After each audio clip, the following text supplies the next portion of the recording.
Good evening, baseball fans. Welcome back to Sanford Memorial Stadium here in Sanford, Florida. It's time for the series opener of the most important series of the year, bar none. It's the Bethune-Cookman Wildcats and the Florida A&M Rattlers. Both teams coming in with identical 13-2 records in conference. The winner of this series will be the clubhouse leader in the SWAC, coming down the stretch with just 4 series to go after tonight. Hello and a very warm welcome. My name is Michael Torello. Happy to have your company.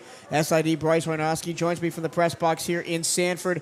Bryce, we talked about it earlier today when we were recording Hail Wildcats Radio.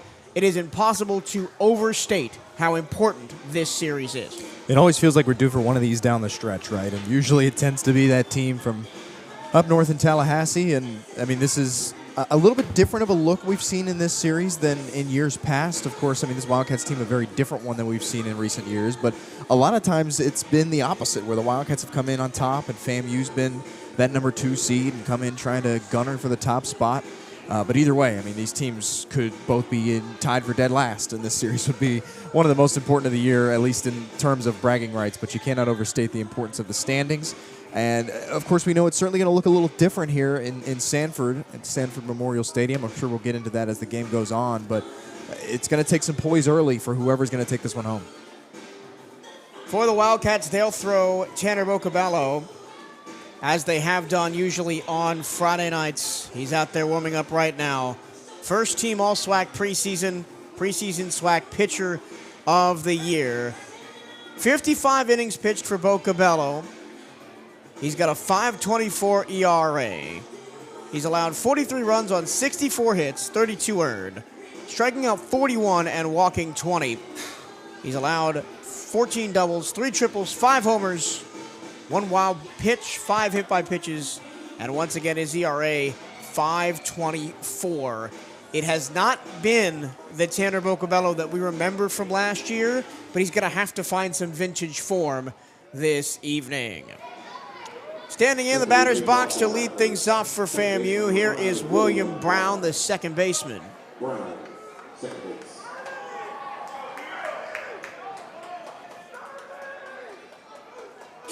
Bethune-Cookman in the light blue tonight. Maroon caps, maroon numbers, as they have for the last 2 years on Friday night. First pitch from Boca to Brown is up and in, ball 1, and we are underway. Brown batting .273, 24 runs on 30 hits. Here's the 1-0, swinging a tapper back to the screen, 1-1. 3 doubles, a triple, 7 homers. That's tied for the team high. And 24 RBI. 3 Rattlers have 7 home runs. Brody Popple, Josue Figueroa, and, of course, William Brown. 1-1. There's a strike up and in. Defense for the Wildcats looks like this. Jorge Gonzalez-Febo, Poyeto, Venegas, and Rodriguez on the infield left to right. 1-2. Breaking ball, high pop, straight back. We'll do the 1-2 again. On the outfield, Darrell Lee, Sergio Rivera, and Andre Martinez left to right. The battery tonight, Irvin Escobar behind the plate, Tanner Vocabello on the mound. And we'll get into this a little bit when we get to the bottom of the first, but here's the 1-2 again. Upstairs, ball 2. FAMU's going to look a little bit different tonight. No Caleb Granger, as he has been ruled out for the time being with an injury. It'll be the freshman Garrett Workman on the round for the Rattlers. That one just misses, and the count runs full on William Brown. There have been a couple slow starts for Vocabello this season as of recent memory. That one choppered towards short. Charging is Poyeto, 1 away. And, you know, maybe the best thing you can say about Vocabello's start to the year, and deserves a lot of credit for it as the Friday night guy, is he's never, or I should say very rarely, let it really snowball, let it really implode. Even when there's been first innings where he's let up runs or the first couple, he's always kind of slowed it down and let the offense hang around in games. And he's been fortunate, of course, that the offense has allowed him to do that. But he does look all a part of that poise that you need in a Friday night guy. Here's the top Rattlers hitter, Brody Popple, the catcher. Batting .364, squares to bunt, puts it down the third base line. Charging is Faribault, the barehander, the throw. Oh yeah! What a play by Fabo. And there's 2 away in the inning. Yeah, got it pretty easily. I mean, we maligned the third base side of the defense a lot early in the year, but in the last couple of weekends, over the last few, even month or so, I mean, they've really found their form down there, and not a whole lot's getting by. Jake Campbell will bat now. Second best hitter on the team by average at .333. 23 runs on 33 hits, 7 doubles.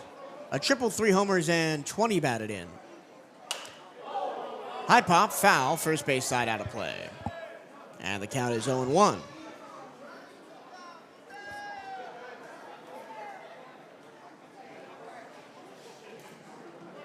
Good on Fabo to be ready for that first pitch bunt from Popo last AB. 0-1. Inside, 1-1. Last night, I was over at the Daytona Tortugas, and they broke up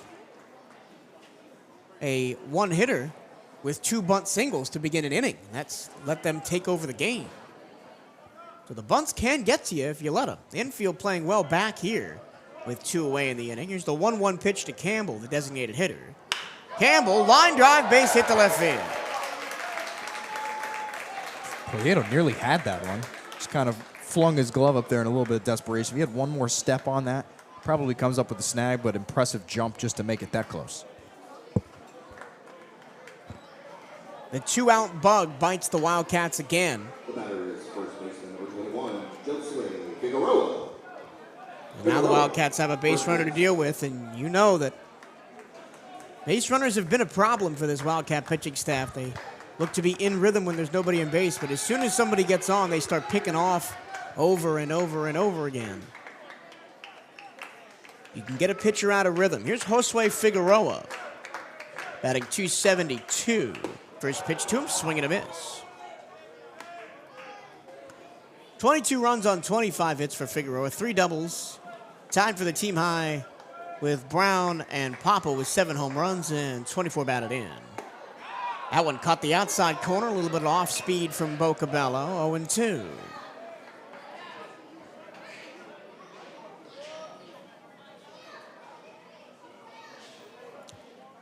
Tanner, suppose back to first.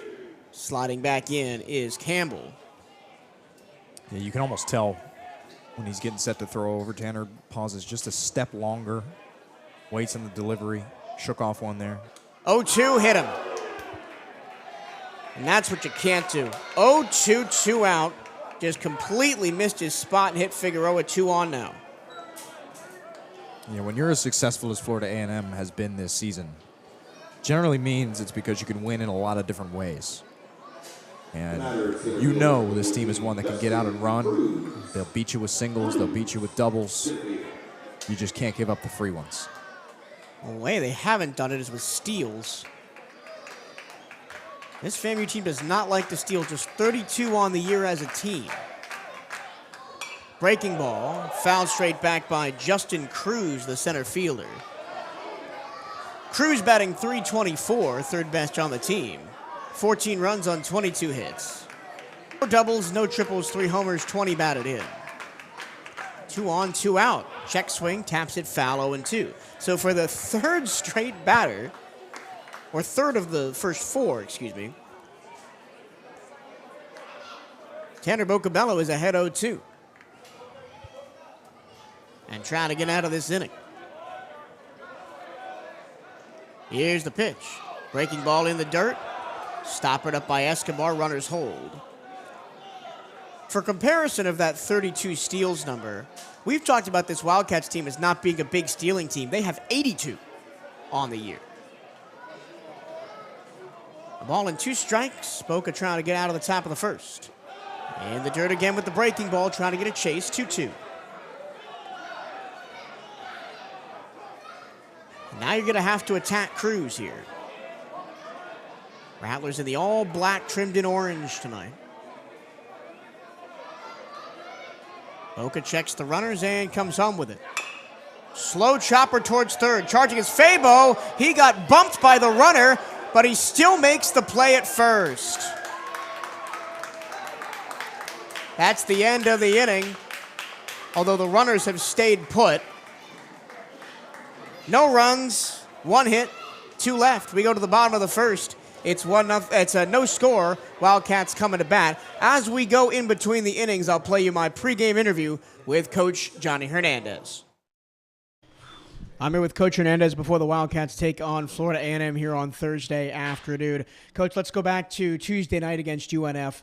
Big win. You've been looking for a midweeker all season. You finally get it in pretty emphatic fashion, 14-3 over UNF. What does it feel like to finally break through and grab one of these midweekers? No, it feels good. I think the message the entire year was we have opportunity to win games not only on the weekends, but, especially on the midweek. So, just very proud of the guys. I thought it was the first complete team win. We had everything going that day against UNF. Our guys did a really good job offensively. And I think what goes unnoticed is how good the pitching staff was, for all the ups and downs that we've had, especially, with our relievers. They stepped up through strikes, gave us opportunity for outs. So, looking forward to carry the momentum as now we head into the biggest series of the year. This is it. You said it, biggest series of the year. You get Florida A&M at home, and this is the only time you'll see them now because of the expanded SWAC schedule. There is no overstating how important this series is. But let's talk about tonight. Granger, not going. Freshman on the mound, but he's been great. What is your plan to tackle this FAMU team? I think the same thing. We're going to be consistent with our approach. It's just how early can we get to the bullpen, especially with having a freshman. Although he's pitched well, this is probably the biggest game that he's pitched in. This weekend has everything that you want in a baseball weekend. You got first place up for grabs. You have a rivalry weekend. You have 2 really good programs. They got to the championship game a couple of years ago in the conference championship tournament. So, it's a situation for us. We just got to take care of business. We can't worry about Friday, Saturday. We can't worry about, who's not on the mound. It's just control what we can, put some quality at-bats together, and how quickly can we get to the bullpen. For us, the starters, especially the weekend starters, have been kind of up and down, especially for Tanner Vocabello tonight. Important for him to have a good start? Yeah, absolutely. Especially in a weekend like this, you kind of throw your records out the window, right? Left fielder number 1, Darryl Lee. To the bottom of the first we go. Darryl Lee leads off for the Wildcats. And he will face Garrett Workman, the freshman out of Tallahassee, the lefty. And Lee lines a base hit to left field. Down the line. He's going to make the turn at first and race towards second. Here comes the throw. It's cut off. Lee with a 1-pitch double. And the Wildcats are in business here in the top of the first. Well, and if that's how this one's going to go, if you're going to be able to barrel it up constantly all night, it's not going to be a long one on the mound for Workman. This is a freshman, and Coach mentioned it. There's probably been no bigger spot for him in the early year, and he's got a lot riding on his shoulders, taking on a big role for Granger. And if you can get to him early, you can rattle, sorry for the pun there, a lot of this FAMU team. Here's Andre Martinez, big man on campus right now, 13 home runs on the season. Workman misses low and away to the righty. Numbers on Workman, 46 innings pitched. He's got a .489 ERA. He's allowed 29 runs on 50 hits. Check swing, tapper foul, 1-1. Striking out 31 and walking 20. He's allowed 11 doubles, no triples, 3 homers, 2 wild pitches, 6 hit by pitches. Again, his ERA, .489. 1-1. Upstairs, 2-1. And he is pitching in place of Caleb Granger, the reigning SWAC pitcher of the year. Out with an injury. It is up to the Wildcats to take advantage here. Martinez lifts one down the left field line. Adios, amigos. He's done it again. Home run number 14 on the year for Andre Martinez. This man continues to be ridiculous. And it's no doubt, this is one of, if not the most talented hitter that Coach Hernandez has coached in his time here at BCU. He's certainly the best that's been here in the SWAC. He is very quickly put himself in the conversation for a potential player of the year in the conference, potential All-American. He has been unbelievable, and he can do it anything. He can hit good pitches. He'll hammer those. He can hit bad pitches. He can do just about anything. And the force that he has been in this lineup cannot be understated. 4 straight games with a first-inning home run for Andre Martinez, by the way. I mean, talk about getting you started. 2-0 BCU just like that. Swing and a miss. First pitch for Jorge Gonzalez Febo. Febo, the third baseman, batting .323. And he cuts and misses at a slider. And it's 0-2. Febo missed the first part of the year non-conference schedule with an injury. So just 17 runs on 21 hits, 4 doubles, 9 RBI for Febo. Watches one in the opposite batter's box, 1 and 2. Something I've noticed about Workman is he goes very quickly. He's already set to go again. And he gets Febo to foul one off, right off the catcher's mask. Defense for Florida A&M, Popple behind the plate. Perez, Niles, Brown, and Figueroa on the infield left to right. Kim, Cruz, and Riles on the outfield left to right. Workman is the starting pitcher. A matchup of 2 13-2 ball clubs in conference play. And Jorge Gonzalez Febo goes down with a strikeout in the first out of the inning here in the bottom of the first. For Febo, his 18th strikeout in 66 at-bats. And we talked about him last year, someone who struggled through the main part of the season last year as a freshman and really turned it on towards the end. And he started the year good when he came back from injury, but now has kind of regressed into that guy that's just going to hunt fences and kind of be your 3 true outcome player. First pitch, low, ball 1 to Jorge Rodriguez, the first baseman. And the Wildcats have really done largely a better part than they have in years past when it comes to avoiding being that 3 outcome player. You know, there's been more moving guys along. Up and out, ball 2. Jorge Rodriguez batting .378. 21 runs on 31 hits, 8 doubles, tied for the team high. 8 home runs and 30 driven in. That one's low. 3 balls, no strikes. 14 strikeouts, 9 walks on the year for Jorge Rodriguez, who's finally found his home over there at first base. And he'll take a 5-pitch walk, and there's 1 on with 1 out for Bethune-Cookman. I mean, you talk about another guy who's been an offensive force. Jorge Rodriguez has put his name in the conversation that, you know, you've been without Manny Sufrain for going on a month plus now. And even when he comes back and is healthy, might have had his job taken. And where do you put Sufrain in the lineup, right? You put him in DH, but Armani Newton's been really good. Certainly have a lot of depth off the bench. You got some good bats coming off as pinch hitters, regardless of how the lineup ends up shaking out. Here's Jesus Venegas batting .304. Runner on first, 1 down. Workman deals, fouled away down the third base line. 0-1. Venegas, .304. 32 runs on 41 hits, 8 doubles, a triple, 7 homers, and 25 RBI. Can you remember just 2 weeks ago, there were 5 guys tied with 5 home runs on the team. Separation has been big and quick. That's a nasty 12-6 curveball by Workman. First time we've seen that. Venegas down 0-2. And now Andre Martinez has 14. Inside, throw back to first. Sliding in safely is Jorge Rodriguez. Saw a lot of that in the Mississippi Valley series here 2 weeks ago. Was mostly the Wildcats trying to keep the Devils honest on the base pads. 1-2 to Venegas. Watches one inside. Didn't miss by much, but it's 2-2. Garrett Workman, the freshman from Tallahassee, playing for his hometown club. Here's the 2-2. Off the end of the bat, foul back, count holds.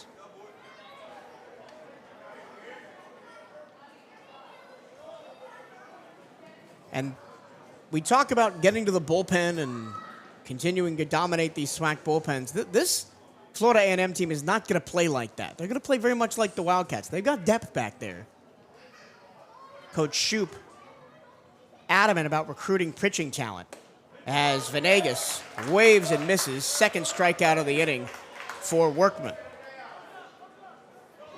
You know, a strikeout here or there is not going to kill you. But the Wildcats, when they've been at their most frustrating, which notably has been for quite a while, the way they've been swinging the bats, but it's when those are strung together, right? You're getting two plus an inning. Well, Jesus Venegas now his 44th strikeout of the year. That leads the team by quite a ways. Well, he has been a strikeout victim more times than he'd like to count. Here's the designated hitter, Armani Newton. Newton, the transfer from Florida Gulf Coast, batting .258. 28 runs on 24 hits.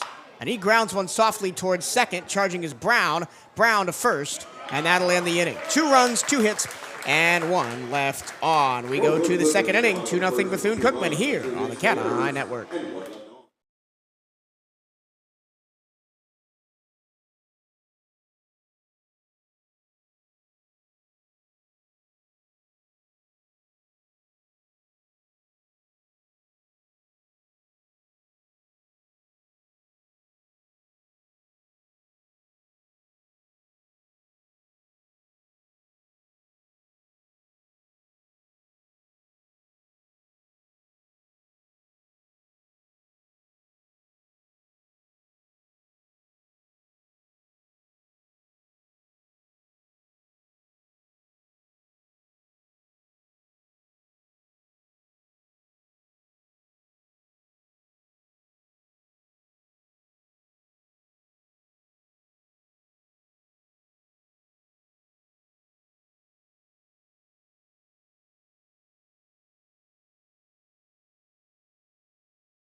For the Rattlers, left field number 4, Ben Kim. Ben Kim stands in to begin the second inning here in Sanford. 2-0 Bethune-Cookman on the 2-run home run by Andre Martinez. Tanner Vocabello worked out of a 2-on jam in the first. Ben Kim, chopper toward first, fielded behind the bag by Rodriguez. He'll flip to the covering Vocabello. 1 pitch, 1 away. That's Vocabello's bread and butter. And there's been times, of course, where he can dial back a strikeout or two, but it's just those soft, easy, no question about it grounders that he feeds on. That's always gone so late in so many games. 55 innings pitched on the year for Tanner. That leads the team 5 more than Joel Corey. First pitch, fastball strike outside corner to Matthew Perez, the righty playing third base. Perez batting .253, 17 runs on 21 hits. 2 doubles, 2 homers, ball in the dirt, 1-1, 11 RBI.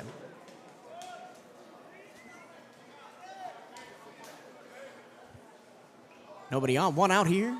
Top 2, breaking ball, strike, caught the outside corner. And you're right, Bryce. His stuff isn't going to blow you away. He's not going to be a tremendous strikeout pitcher. Ground ball towards short. Poyeto fields, 2 steps, throws, 2 away. But he'll do that a lot. Yeah, better than maybe anybody else in this conference. And that's so critical in a Friday night guy. Yeah, sure, you have the luxury at some places or some players that come through that will give you 8 strikeouts a night.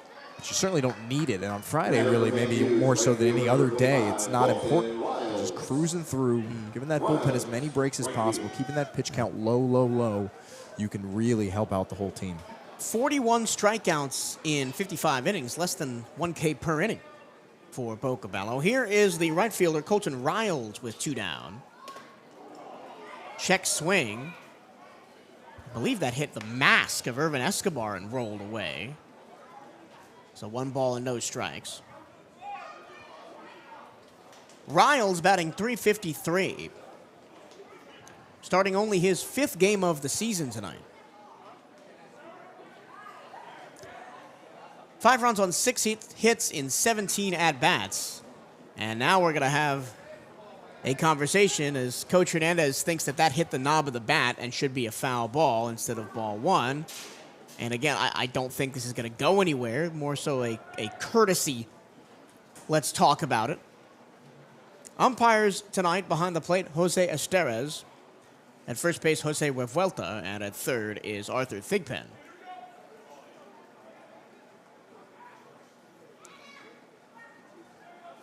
So the count is a ball and a strike, and Riles steps back in. Riles, the senior from Hosford, Florida. And he watches a breaking ball strike down the middle, 1-1.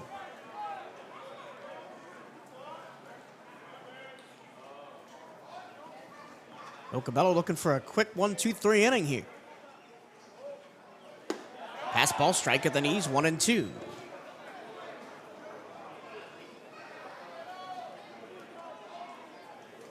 Riles didn't play here for the Rattlers last year. I'll try to do some on-the-fly research to see where he played. And I don't get a chance because he strikes out swinging. 1-2-3 go, the Rattlers in the frame. It was Louisiana, by the way, where Colton Riles played last year. We'll go to the bottom of the second, 2-0, Bethune-Cookman here on the CatEye Network.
Catcher Irvin Escobar leads off for Bethune-Cookman here in the bottom of the second. Wildcats lead 2-0 off a 2-run bomb by Andre Martinez in the bottom of the first over Florida A&M here. First of a 3-game series, and that one's a high pop just in shallow left. The shortstop, Jalen Niles, makes the catch. 1 pitch, 1 away. There's been way too much of that early on in this game and really throughout the season for BCU. Yet when you get your first pitch, line drive base hit to left like Lee did or home run like Martinez does, it's fine, but that's a way to keep pitchers in games as opposed to getting them out of there. And it could be an issue of and really for both sides, because FAMU's done it a fair bit as well, is a little bit antsiness, right? You want to try to get up early. You want to try to pull that momentum in your direction to start. So it might just be jumping a little bit in front of it. Got to sit back and relax. Pass ball right down the middle for Jeter Poyeto. Poyeto's had to fight for his spot over there at shortstop. Jamie Villafañe's been playing a little bit over there of recently, but it's been Poyeto the last 4 games. Foul tip back off the mask of Popple, 0-2. Poyeto batting .271. 19 runs on 26 hits. 6 doubles, 4 triples, 2 homers, and 27 RBI. Second on the team in triples behind Darrell Lee with 5. 1 away here, bottom 2 after the Irvin Escobar pop out on the infield to short. Workman ahead 0-2. Here's the pitch. Swing and a miss. Got him with the changeup curve outside. Already the 3rd strikeout for Workman, and I can immediately see why Coach Jamie Shoup liked Workman out of high school. He looks very much like a left-handed Caleb Granger. Yeah, FAMU's had a fair amount of guys now, going back a couple of years, that have kind of fit this mold. Not always going to blow you away with the flashiest stuff in the world, but they're just such grinders out there, and they pitch their way back into games, much like Workman has already done here. Now it's the 9-hole hitter, Sergio Rivera. He puts one in the air, left center field, moving over Cruz on the run, makes the catch, and 1-2-3, go the Cats. So we go to the third, 2-0 Wildcats here on the CatEye Network.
Both teams go 1-2-3 in the second, so we head to the third. The 9-hole hitter will lead off for Florida A&M. Here's Jalen Niles.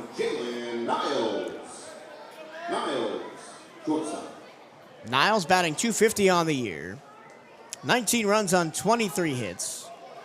A double and 3 batted in. He'll face Vocabello. Fouls one off to the right-hand side, 0-1. Jalen Niles, a career Rattler, graduate student now from Tampa, been a thorn in the Rattlers or the Wildcats side his entire career, as has a couple of these Rattler players. Brody Popple.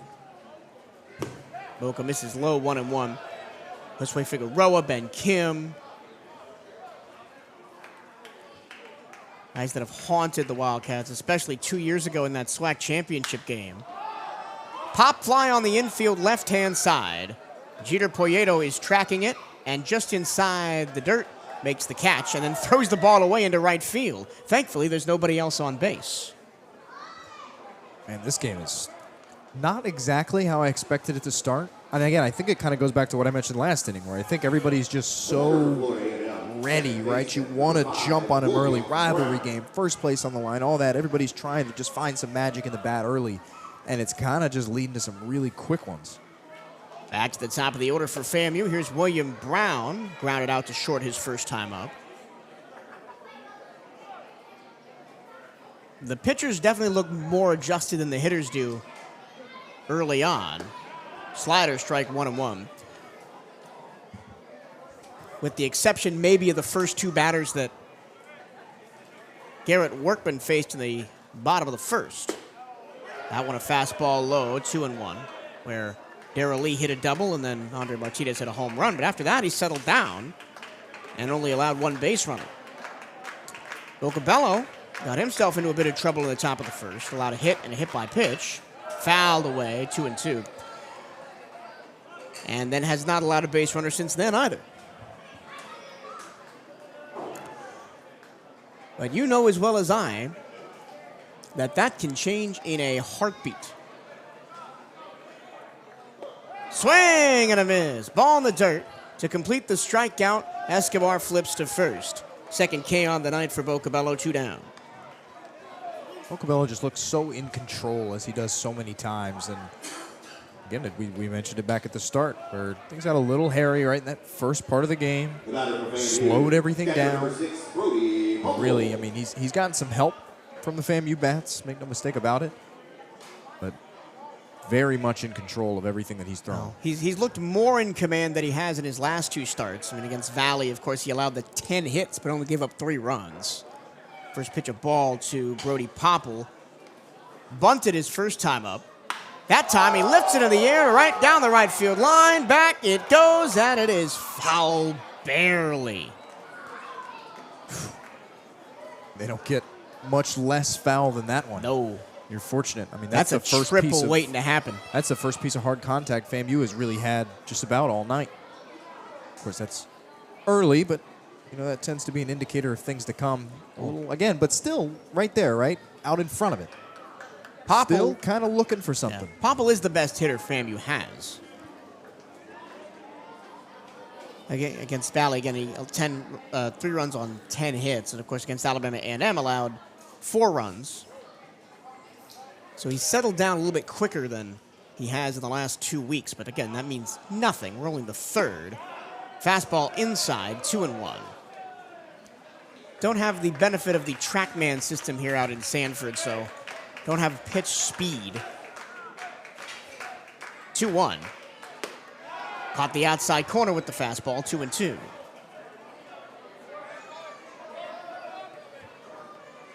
Appreciate your company on the CatEye Network tonight. A rare Thursday evening broadcast for us here. 2-2. Breaking ball, fouled away. Again, Popple way out in front of that off speed. Generally, when games start out this way and everybody's hunting a little bit, especially when you're getting good swings like that, just a little bit out in front, there's going to come a time, there's going to come a breaking point where everybody's going to settle in a little bit. So I don't expect this to be a low-scoring one for super long. 2-2 just missed outside. 3-2 count runs full. Thursday, Friday, Saturday today, or this weekend, I should say, because we're avoiding playing on Easter Sunday. 3-2. High pop, shallow left. Long run for Poyedo near the line. He reaches back to make the catch, and that'll retire the Rattlers in the 3rd. Nothing for the Rattlers. We go to the bottom of the inning. 2-0 Wildcats here on the CatEye Network.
Wildcats turn the over as we go to the 3rd inning. Darrell Lee leads off.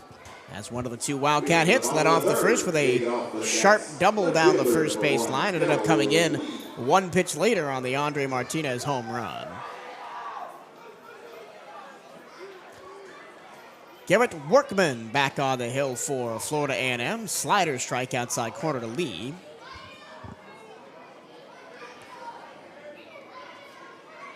The last 2 starts for Garrett Workman have been 7-inning run rule complete games, an 11-1 win against Jackson State on the 5th, and a 14-1 win over Mississippi Valley on the 11th. So he's got length. Lee, oh boy. Thought that one was going to hit him in the back and it ended up curving into the zone, 1-2. Already I can tell Workman has got some of the best breaking stuff in the conference. And he already has 3 strikeouts through 2 innings. Lee in the air, center field not deep. Cruz barely has to move, 1 away.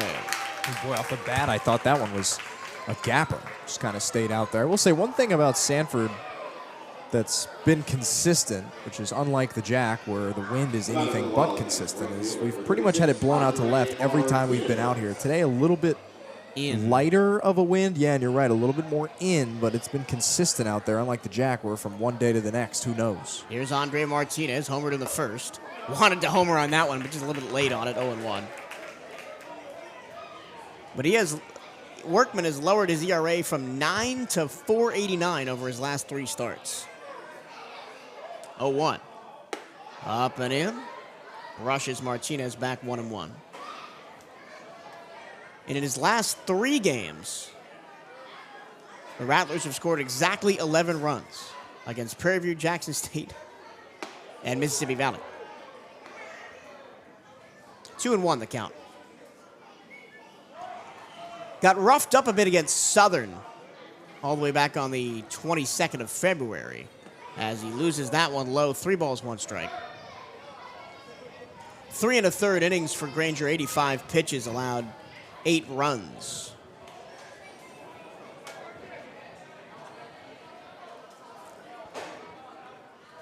One away, bottom 3, outside ball 4. Martinez takes his base. Second walk of the day for Granger. And honestly, I'm surprised that more teams are not just straight up walking Andre Martinez. Yeah, he doesn't have a ton on the year, which, you know, in some ways is a credit to how much he puts the ball in play, because he also doesn't strike out a ton. But you're right, and I think the further we get into the year, especially once you get into the tournament, that number might skyrocket. Breaking ball low to Jorge Gonzalez Fabo. Fabo is the first of the 3 strikeout victims so far by Workman back in the first.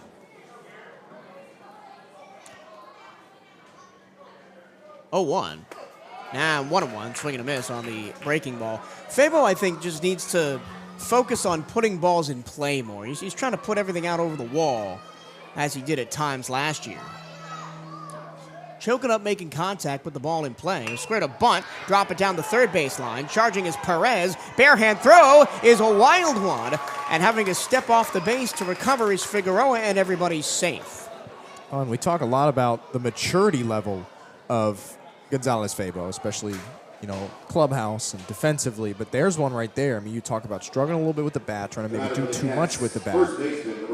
But comes through, sees the opportunity to put another run on, is willing to sacrifice with the bunt, and still hustles it out.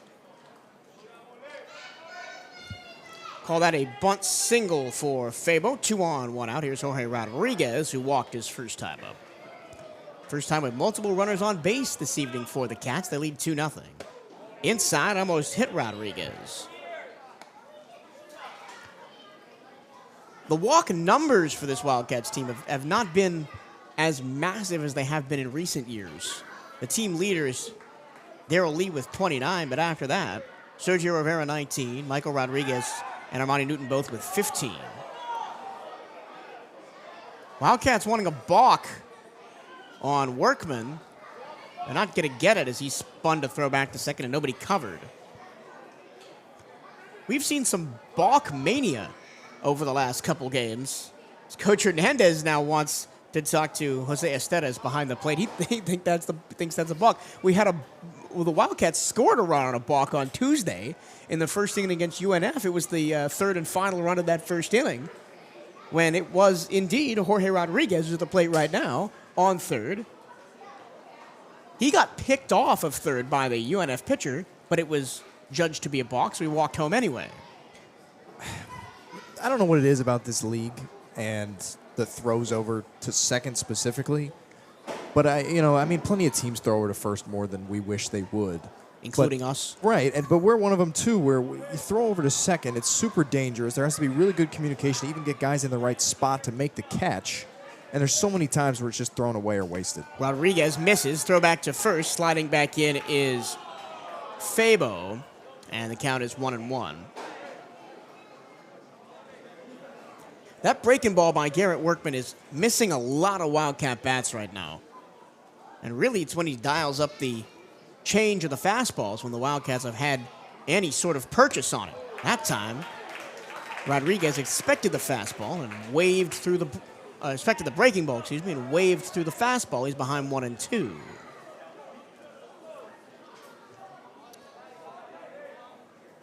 Martinez on second, Fabo on first after a walk and a bunt single. Way outside, Popple keeps it in front of him.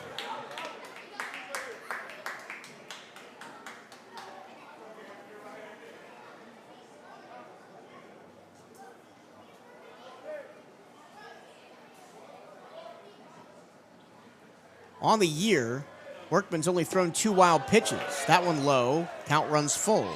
The whole staff for Florida A&M's only thrown 21.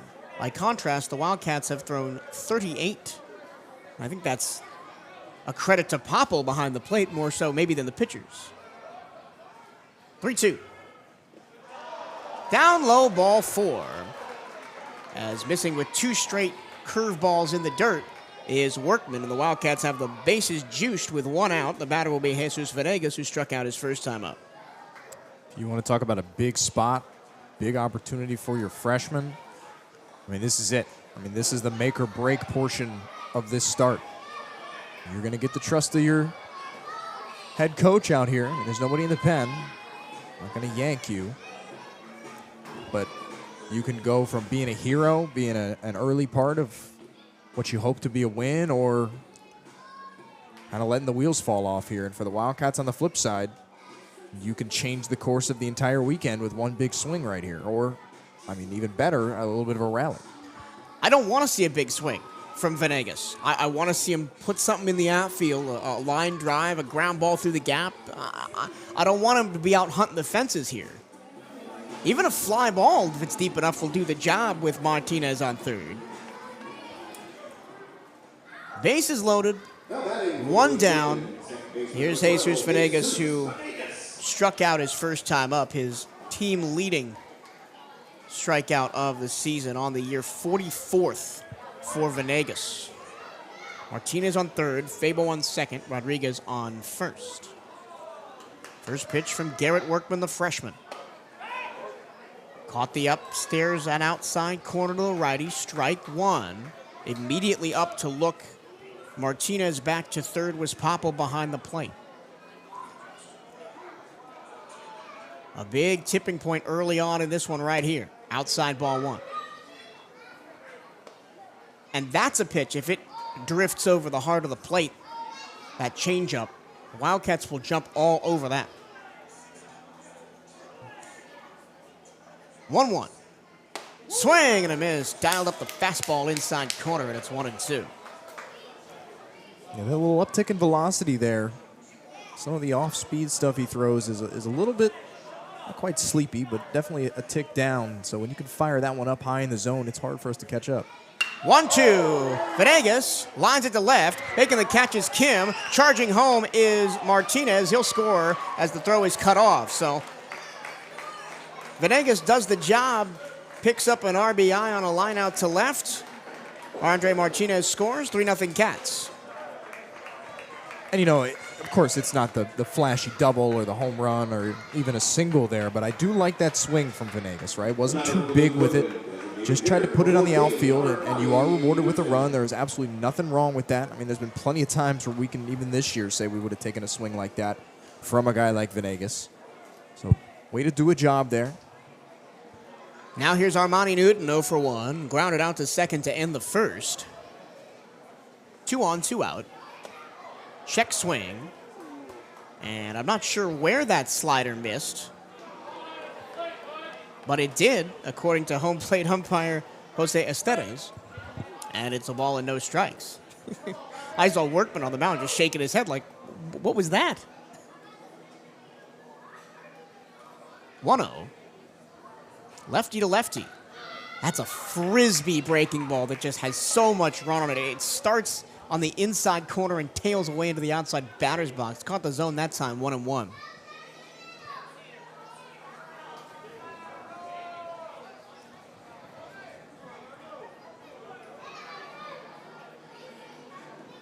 Wind lazily blowing in from center. That time the slider is hit in the air to center, but the wind's going to make that an easy play for Cruz. That'll end the inning. The Wildcats get a run on a hit and leave 2. We go to the 4th. Wildcat lead extends to 3-0 here on the CatEye Network.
Leading it off for the Rattlers, designated hitter number 23, Jay Campbell.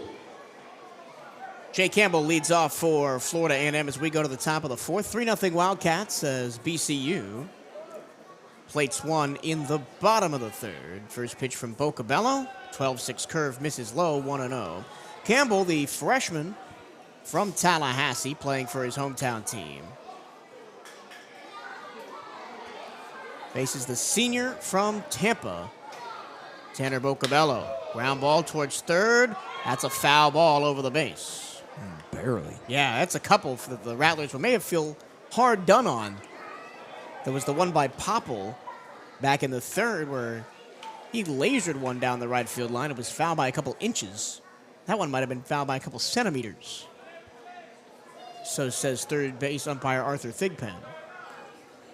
Count 1-1 on Campbell, who singled left his first time up. Only hit of the game for FAMU so far. Waves and misses at a breaking ball that bounced up and caught Irvin Escobar below the padding. He'll stand up and walk it off, 1-2. This year, Vocabello's ERA 5.24. All of last year, his ERA was 2.93. Definitely a step back in that department. And not just 293. 293 with almost 100 innings pitched. He's ahead of Jay Campbell, 1-2.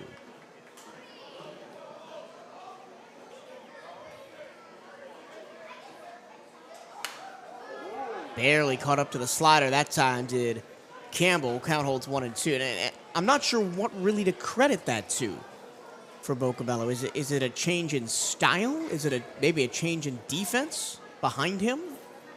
Combination of all those things, perhaps? 1-2.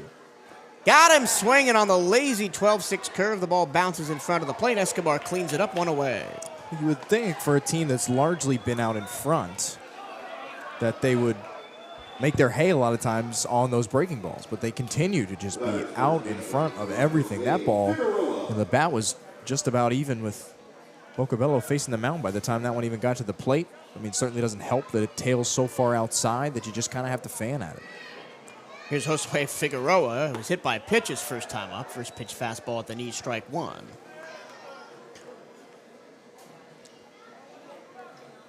Last year, Vocabello was the SWAC preseason pitcher of the year by perfect game. That time he dials up the off speed and gets Figueroa to swing at it 0-2. And SWAC first team as a starting pitcher coming down the end of the season. Only just missed getting the Pitcher of the Year award behind Caleb Granger, who we thought was going to be the pitching matchup tonight. But of course, Granger out with an injury. Did that one catch the outside corner? No, it did not. 2 balls, 2 strikes. And it almost, as a neutral, feels bad because, yeah, we're going to see 2 of the best pitchers in this conference go head-to-head tonight. Here's the 2-2 to Figueroa.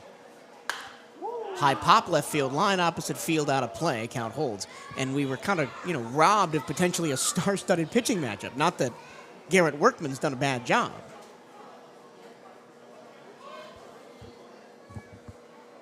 But as Coach Hernandez said in his pregame interview, you can't really think about any of that. You just got to go play ball. That one off the end of the bat, opposite field down the line, tailing foul.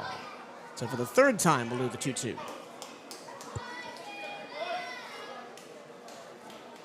Foul poles are really short out here. I didn't notice that last time. I didn't notice it either, but they are really short. Boca misses his spot, 3-2, excuse me. We're talking about maybe double the size of the wall. So if you want to say the wall is 12 feet, probably. They're about another 12. 3-2. Popped up. Third base side, Fabo fighting the sun to make the catch 2 away. There have been lots of lazy pop-ups in the infield early on in this one. Yep, it's a lot of frustration for FAMU. And you start talking about, well, we started, calling maybe antsy nerves, whatever, is very quickly going to turn into more of the same if they don't kind of change that approach at the plate. But we know this is a really mature ball club. I mean, Jamie Shoup at the helm has done this for a long time, and he's got them in winning position a lot of times.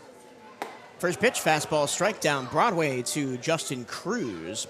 Cruz grounded out to third his first time up. That ended the first, which was the only really significant FAMU threat, and he lines this one to left field for a base hit.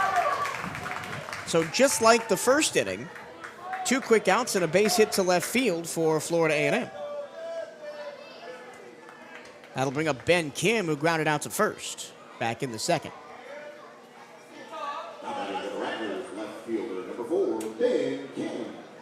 Before that single by Cruz, Vocabello had retired 8 straight Rattlers. One of the things that makes the SWAC a really fun baseball conference that I think goes underappreciated a lot, and partially because, it's tough to watch a lot of these games or, what have you, but these programs, especially the ones at the top, they keep these guys around. I mean, Kim's another one. Of course, Vocabello on this team in this matchup of guys who've matched up in the postseason. Not quite that. Kim in the air, left center. That'll tail towards Lee in left. He rolls over to make the catch. That's the end of the inning. No runs, 1 hit, 1 left. We'll continue this SWAC conversation as we go to the bottom of the 4th. 3-0 Bethune-Cookman here on the CatEye Network.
To the bottom of the fourth we go here in Sanford. 3-0 Bethune-Cookman. Wildcats. Catcher number 22, Irvin Escobar leads off. Escobar 0 for 1, popped up on the infield to the shortstop on just one pitch to lead off the second.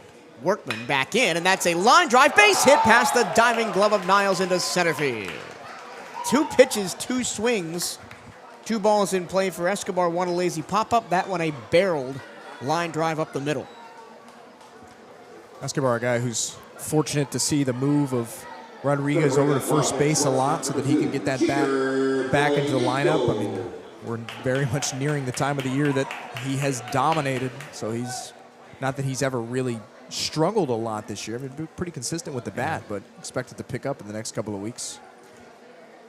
Here's Judah Poyeto, struck out his first time up. Lefty to righty Workman deals. Squaring to bunt and placing it foul is Poyeto. Well, don't look just yet, because Jose Fernandez is now behind Irvin Escobar, and he's batting a cool .333. Yeah, and he's been put in there during a lot of those midweeks, all those tough competition. Played most of the game against UNF. Got a couple of hits. 0-1. Poyeto squares to bunt again, pulls it back, ball high. And again, I like the decision here. Bunting, not always the most flashy thing you can do, but it's more about the mindset and the approach of the team. They're willing to just say, hey, let's just get one more by. If we got to sacrifice an out for it, that's fine. Especially with Escobar, who's not one of the faster guys on the team. That time, another ball outside. And you can see if Judah Poyeto gets something he likes, he's going to pull that bat back and just tap it over the third baseman's head. He tried to do that last time, but the ball was outside. 2-1. Bunted, popped up, foul territory. Catcher won't get there. 2-2. And now Poyeto will swing away. Yeah, we only saw one other time this year. I think it was Sergio Rivera tried to drop the bunt down. Was that last weekend with the No, it was the Southern Series. That's right. So it was not impossible that you see another attempt here, but I think Sergio trusted his bat a little bit more as a guy who's kind of been around and been in that position a lot. I certainly don't expect Jeter to try to drop one down. Poyeto, just a redshirt freshman, transfer from Wake Forest, facing the true freshman in Garrett Workman. And the lefty deals. He'll actually square to bunt again on 2-2. Pull it back. Ground ball up the middle. That's going to be caught by the shortstop. Throw to first. Not in time. What a terrific play by Jalen Niles at short. He hung on to the ball up the middle, and while he was diving for the ball, put his left foot on the base. So a fielder's choice for Poyeto. He's on. Escobar out 6 unassisted. The rare 6U goes in the scorebook. Probably fortunate there that wasn't caught on that line and doubled him up. Well, no, it bounced off the mound, so it wouldn't have been caught on the line. 9-hole hitter Sergio Rivera now flew out to center his first time up. First pitch low, ball 1. Rivera maybe had the biggest at-bat of his career on Tuesday night in Jacksonville against UNF. A 3-run home run in the bottom of the third to really break that one open. At the time, made it 8-2 Wildcats. They ended up winning the game 14-3. Foul back to the screen, 1-1.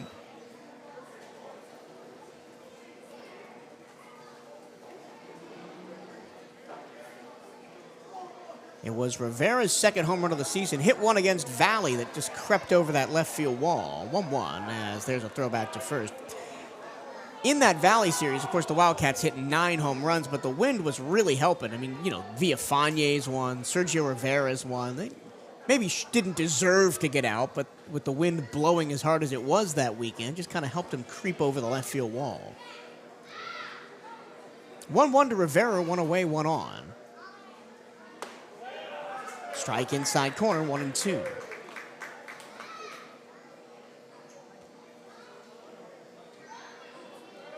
Sergio on the year batting just shy of 300, 294, but his OPS is 103.5. 1-2. Outside, 2-2. He has been the benefit, Rivera, of a team second high, 19 walks, and 13 hit by pitches, which leads the team. 529 OBP, getting on every other time he goes to the plate.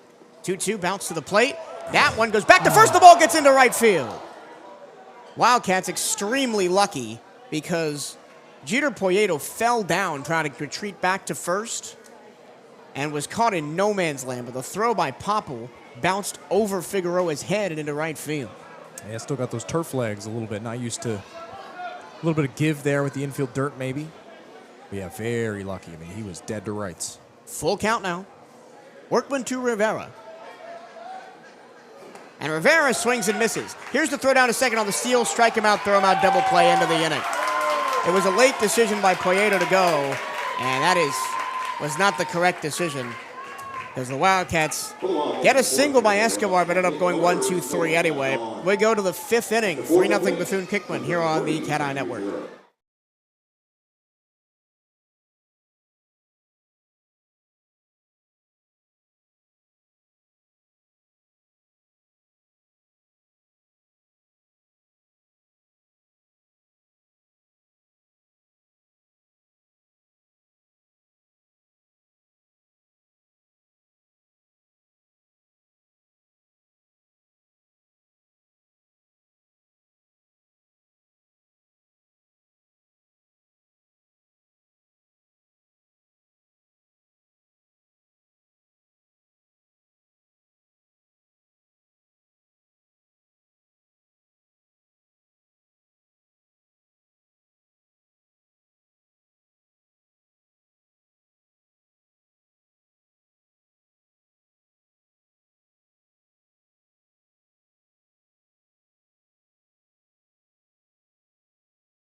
To the fifth we go, 3-0 Bethune-Cookman here in Sanford.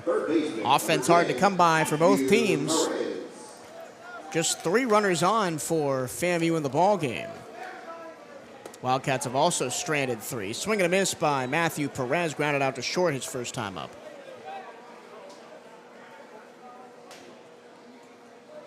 Tanner Vocabello continuing to do his thing on the mound. Breaking ball misses inside. That was pitch number 60 for Tanner. 110 pitches is Vocabello's high on the season. Had that one in the game against Southern where the Wildcats eventually had to walk it off 12-11. Misses that one in the dirt, 2-1. So you think maybe 2 or 3 more innings for Tanner before Giancarlo Zambrano gets warmed up out down there? Well, shoot. Keeps looking like it has. FAMU keeps swinging the bat like they have. I mean, you get one more quick one in there, and I don't know. Fouled away, 2-2. Last year against Florida A&M in the regular season at the Jack, Vocabello had a 112-pitch complete game shutout, a 4-hitter in the series opener against FAMU.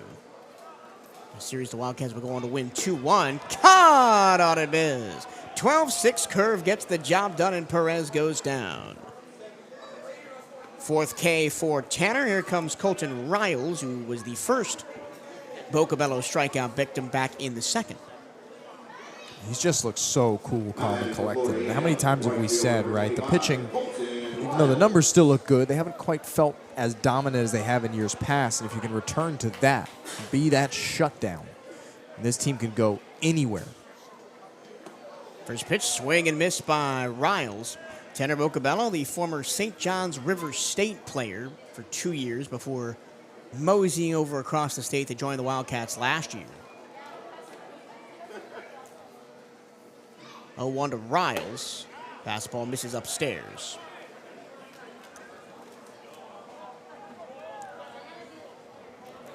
We were talking on Hair Wildcats Radio this afternoon as we recorded the podcast for this week about how the pitching for the Wildcats. 1-1, squaring to bunt, laying it down in front of the plate. Barehanding is Escobar. Low throw to first, but it gets the job done. 2 away. The Ware 2-3 putouts. And there's 2 down. But we were talking about the Wildcats pitching not being as good as they are last year. And by raw numbers, I mean ERA, runs allowed, hits allowed, yes. But they still have the lowest team ERA in the conference, and by quite a bit. It's probably a knock on the conference, maybe more so than anything. You look at the ERA standings in the SWAC. Bethune-Cookman 605, Alabama State 627, Florida A&M 635, Jackson State 674, 1-0 in the dirt, 2-0 to Jalen Niles, who popped up on the infield his first time. But then you go to Pine Bluff at 895, Prairie View at 910, and it just goes down from there. I mean, any coincidence that your top 3 teams in the conference are your top 3 in ERA? Nope. Fastball at the knees, strike 1, 2-1. And it doesn't surprise me in the least that the top 4 teams in the league in ERA are all East teams. And really, at least in terms of since BCU has joined the SWAC, Grambling State, albeit not horrible on the mound, was kind of the exception in terms of what teams have won. Right? It's been Bama State, it's been Florida A&M, and then finally Grambling. 3-1 as that one got away from Vocabello. Tanner deals. Swinging a foul back, 3-2. Jalen Niles, another one of those Rattlers that has continued to haunt the Wildcats during his tenure. The graduate student from Tampa, Florida, former Jesuit Tiger over there in Tampa. 3-2, full count delivery. Foul back, we'll do it again. Nice crowd out here tonight at Sanford Memorial Stadium. Both Wildcats and Rattlers well represented in the stands. Got a couple of youth league teams down here. A lot of kids. Once again, cool the atmosphere. payoff pitch. Fouled away. We'll do it once again for the 3rd time. Yeah, I walked in and that whole Little League team was just sitting down there right behind the plate. Yep. It feels more lively than the Jack. I mean, we love the Jack. Make no mistake about it, but with everybody kind of packed in a little bit tighter, it feels good energy. That's ball 4. Niles walks. First true walk given up by Vocabello today. He did have 1 hit by pitch back in the first. So 2 out and a runner on. We don't have access to this kind of data, at least without me going back and looking through every game. But I'd love to know how many times this season the Wildcats have gotten 2 outs and then allowed a base runner. Because it seems to happen multiple times a game. And then how many times did that 2-out base runner come around to score? Because it also seems that happens frequently. Yeah, the 2-out rally, especially when it comes all with 2 outs, right? Like if you let up 1, you had a couple guys on, you get it. But letting it all happen with 2 outs that's when you start to get a little frustrated. Of course, the Wildcats were the epitome of that on Tuesday. They got all 4 runs in the 3rd with 2 outs to blow that game open. 1-0, the count to William Brown as FAMU goes back to the top of the order. Tapped foul right at home plate, 1-1. Brown 0 for 2. Grounded out to short in the first, struck out in the 3rd. William Brown, the redshirt junior from Tallahassee. Lots of Tallahassee kids on this FAMU team. That's a credit to Coach Shoup. Really recruiting the local area and proving you can win with local kids. It's a completely different approach to Coach Hernandez and the Wildcats, who likes to go through the JUCO ranks, likes to take in transfers, and there's not a correct way to do it. I mean, both of these programs have seen lots of success over the past 2 decades. Down low, 2-1. But it's interesting to see the clash of styles with all the homegrown talent, kids that have been there a long time at FAMU, and all the transfers for Bethune-Cookman. 2-1. Fouled away right at the plate, 2-2. Jamie Shoup, now in his 12th season as the head coach of Florida A&M, took over in 2013. Won 2 MEAC titles, 2015 and 2019. And won the SWAC title in 22. 2-2. Runner goes, fouled away, third base side. We'll do the 2-2 again.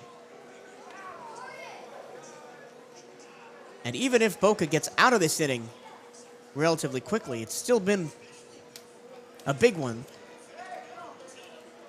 This will be pitch number 16 of the frame for Tanner. Swing Swing and a miss. Down goes William Brown. Strikeout number 5 for Tanner Vocabello, and he gets out of the inning. He works around the 2-out walk. Nothing doing for the Rattlers. We go to the bottom of the 5th. Wildcats looking to build on their 3-0 lead here on the CatEye Network.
Left fielder number 1, Darrell Lee. Top of the order due up for the Wildcats here in the 5th inning. Darrell Lee will lead things off. He is 1 for 2. Doubled in the first. Came around to score on the Martinez homer. Fouls one away on a slider. Added 0-1. Then flew out to center in the 3rd.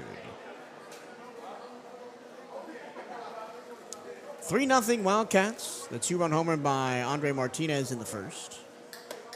Lee watches one upstairs, 1-1. Then the sac fly by Jesus Venegas in the 3rd, scoring Andre Martinez. This is pitch number 64 for Garrett Workman. It's a big 12-6 curve that misses the zone. 2 balls, 1 strike.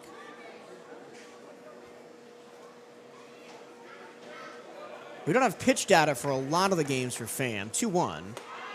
Missed the zone with a curveball again, 3-1. The most pitches he's thrown in an outing that we have is 86. That was back on the 1st of the month in a non-conference game at Mercer. Check swing, upstairs, ball 4. And Darrell Lee takes his base. He's done that better than anybody on the Wildcats this season. His team-leading 30th walk of the year. Outstanding leadoff guy. He's done everything he's been asked to do. He's been your kind of modern leadoff guy with the pop in the bat, driving in guys at the bottom of the order, but he just gets it started. I mean, how many times have we seen him kick off huge rallies? When you got a leadoff guy whose on-base percentage is an even 500, you're doing something right. And then to be on base so many times and then have the best hitter in the league behind you, and Andre Martinez. He's done a lot of trotting around the base paths on Martinez home runs this year. A ball and no strikes to Andre, who homered to left in the 1st and walked in the 3rd. Fouls one straight back, 1-1. And I give a lot of credit to Andre Martinez with the way he's been swinging the bat the last month or so. He could easily just go up there and just hack and chase home runs every time, but he's staying in it.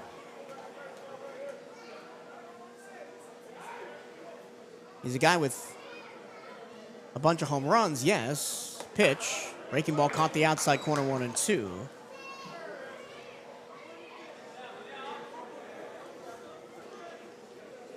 Leads the team with 14. But also a guy with 8 doubles on the year. 1-2. Upstairs, 2-2. And he does this a lot, too. That, second pitch swinging home run in the 1st inning was a bit of an aberration for Andre. He likes to work counts, likes to go deep, likes to force pitchers into adverse situations and then take advantage late in counts. 2-2. Upstairs, 3 balls, 2 strikes. Also, Martinez likes to get on via the walk, 13 on the year.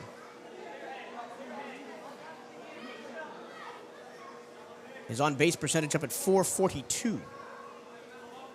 Leon first, nobody out. Here's the full count delivery from Workman. Swing and a miss. High fastball up and away to Andre Martinez, and he goes down for the first time tonight. 1 away in the inning. 19th strikeout of the season for Andre Martinez, but considering he has now 50 ABs, that's a pretty low strikeout percentage. Here's Fabo. Struck out in the first, reached on a bunt single in the third, and ended up being stranded on second as the Wildcats loaded the bases.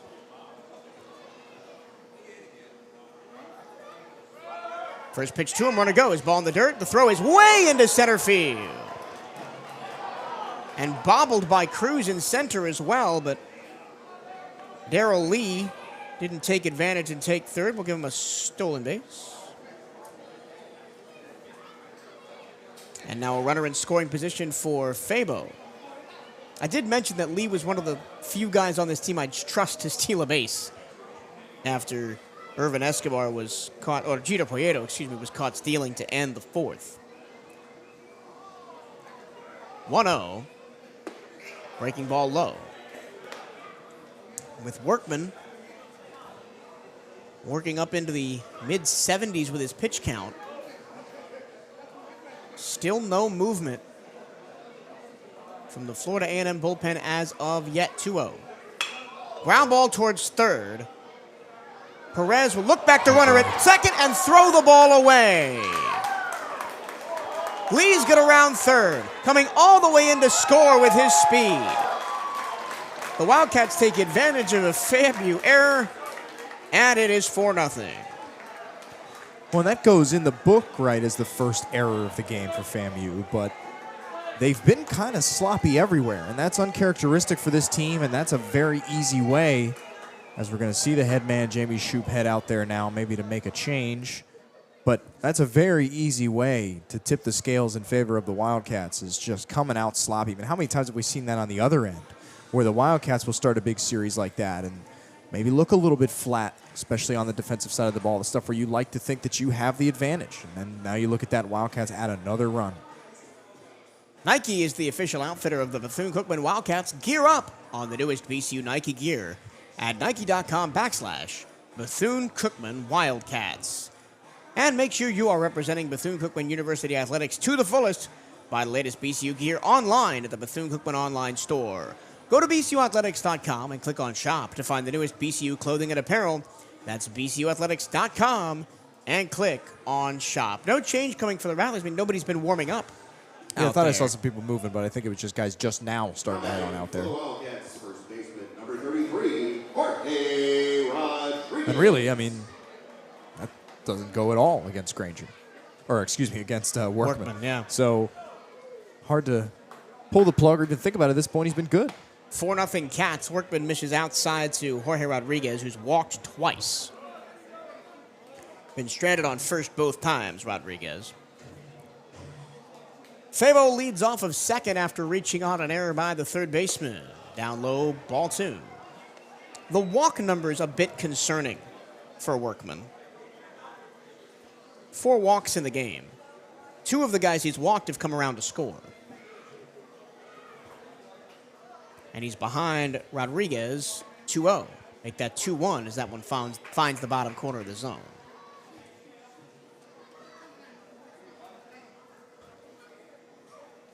Looking at the FAMU pitching numbers in terms of innings pitched, 2-1.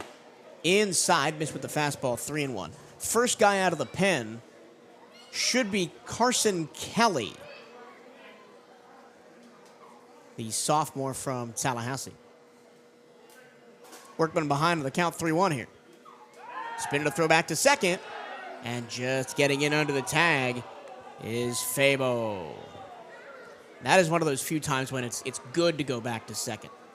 I think Fabo maybe thinking that the defense has been a little rattled. Maybe he can take a couple of extra steps. Did not end up biting him there, but it was close. That time, down low, ball 4, and the third walk of the game for Jorge Rodriguez. He's 0 for 0 with 3 walks. And he's a guy that you look at, right, and you watch him in the box. You might expect to see, your big home run or nothing type swing, but he will very easily take those. He's got a great eye, one of the better ones on this lineup. I mean, he has really turned himself into, a guy that was platooning for a long time, but now you just can't afford to get his bat out of the lineup. He doesn't have a ton of walks on the year. Jesus Venegas, first pitch, pops it up third base side in foul territory. Moving over Perez, he makes the catch. Oh, man. It's not been a good week for Jesus Venegas. He was 0 for 4 against UNF. He was the only Wildcat starter to not reach base. And now he's 0 for 3 so far tonight. Does have an RBI on the sac fly. But the strikeout in the first and then that pop out on the second pitch he saw, just completely uncompetitive. And now here's Armani Newton, 2 on, 2 out. And Workman trying to limit the damage here. Breaking ball misses low. And credit to Workman, because the couple of times that it could have come apart, the bases loaded 1 out situation in the third, the 2 runs early in the first, he could have let it fly away. He's done a really good job limiting the BCU damage. Newton a little behind on that one, makes contact 1-1 as he fouls it away. And this AB, in many ways, could define the rest of Workman's night, right? I mean, if he can get out of this in manageable fashion, right? If he gets the out here, doesn't allow anything else, doesn't allow anything on the base pass, etc., might get another inning. If not, looks like it's Cody Williams down there starting to get warm. Yeah. Derek Cartaya, hitting coach, speaks to Armani Newton, the FGCU transfer. And it's wild to say any BCU bat has underperformed this season, but we had very lofty expectations for Armani Newton coming into the year.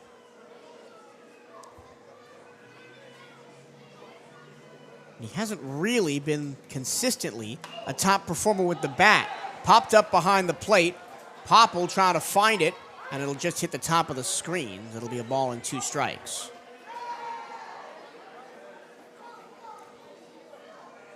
Newton batting just .258 and had a streak in the middle of the season, end of non-conference play, start of conference play, where he went over in 9 out of 10 games.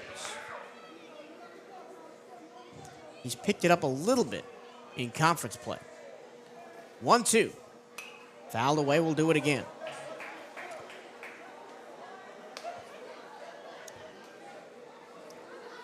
But was terrific on Tuesday, Newton. 2 for 3, 3 runs scored. Trying to get a piece of the RBI action here with 2 on, 2 out, 1 already in here in the bottom of the 5th. Way upstairs from Workman. I think no matter what happens, this is probably Workman's last inning, as he's now up to 83 pitches, 3 away from his season high of the games we have pitched data for. 88 pitches, excuse me. So he is over his season high. 2-2. Newton stays alive again off the inside of the bat.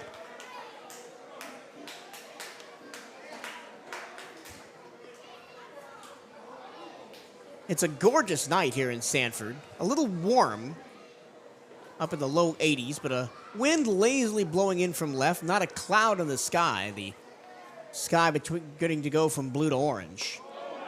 That one, a 12-6 curve, misses inside, and the count runs full on Armani.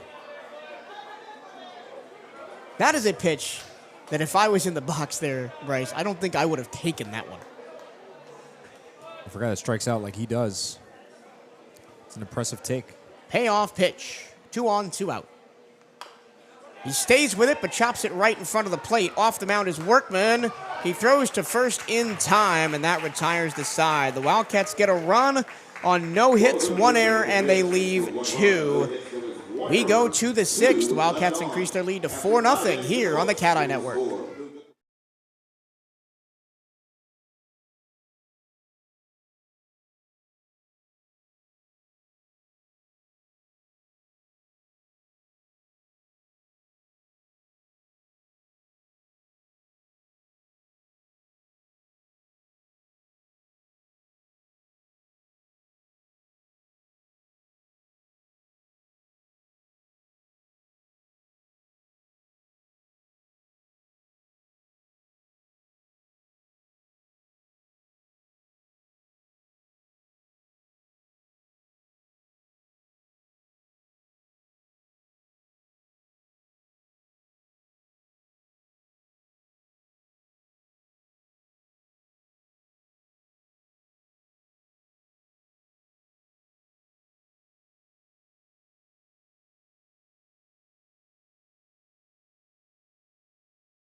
At the top of the sixth for the Rattlers, catcher number 6, Brody Bumble. Wildcats lead 4-0 here, and Sanford, Florida, as we go to the top of the sixth. Brody Popple leads off for Florida A&M against Tanner Vocabello. Here's pitch number 82 for Boca. Breaking ball strike outside corner. Popple 0 for 2. Tried to bunt his way on in the first and was thrown out by Fabo at third base, and then popped up on the infield to the shortstop in the third. Fouls one away. 0-2.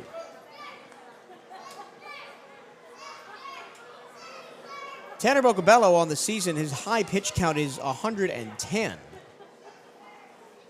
in just 5 innings against Southern in the third conference series. That is still, to me, the best game of the season for a neutral fan perspective, that 12-11 seesaw battle. Ground ball to first. What a snag by Rodriguez. He'll flip to the covering Boca, and there's one away. Exclamation point for Jorge Rodriguez. And how good has he been defensively at first base? Yep. I mean, even in the first game he was there all season against USF, Yep. I guess 3 weeks ago now, he was a monster. It looked like a natural. I mean, it's one of those positions that people, a lot of times in baseball, especially growing up, you know, in my mind, it was always where you put, in Little League, it was the slow kid that could hit, right? You throw him at first. But he has been a star over there. That's probably putting it lightly. And even into college ball and a little bit professional ball, first base is often the spot of one of your lowest players defensively, because they don't have to move all that much.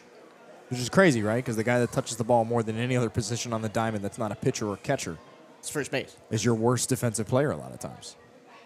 But it can be a luxury to have a guy over there that can be strong defensively. Jay Campbell behind 0-2. Boca misses that one badly in the dirt, 1-2. Campbell singled to left in the first and struck out in the fourth.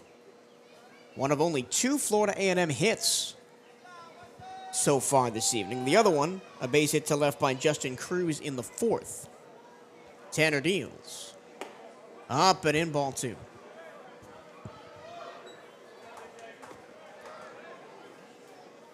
It's a busy time of year for Bethune-Cookman baseball. Short turnaround from Tuesday to Thursday, as that one misses inside, count runs full on Campbell. Then a short turnaround from Saturday to Monday. They'll go at Jacksonville, then one day off, and then Wednesday as we go back to Jackie Robinson to play South Florida. The rare Monday game. 3-2.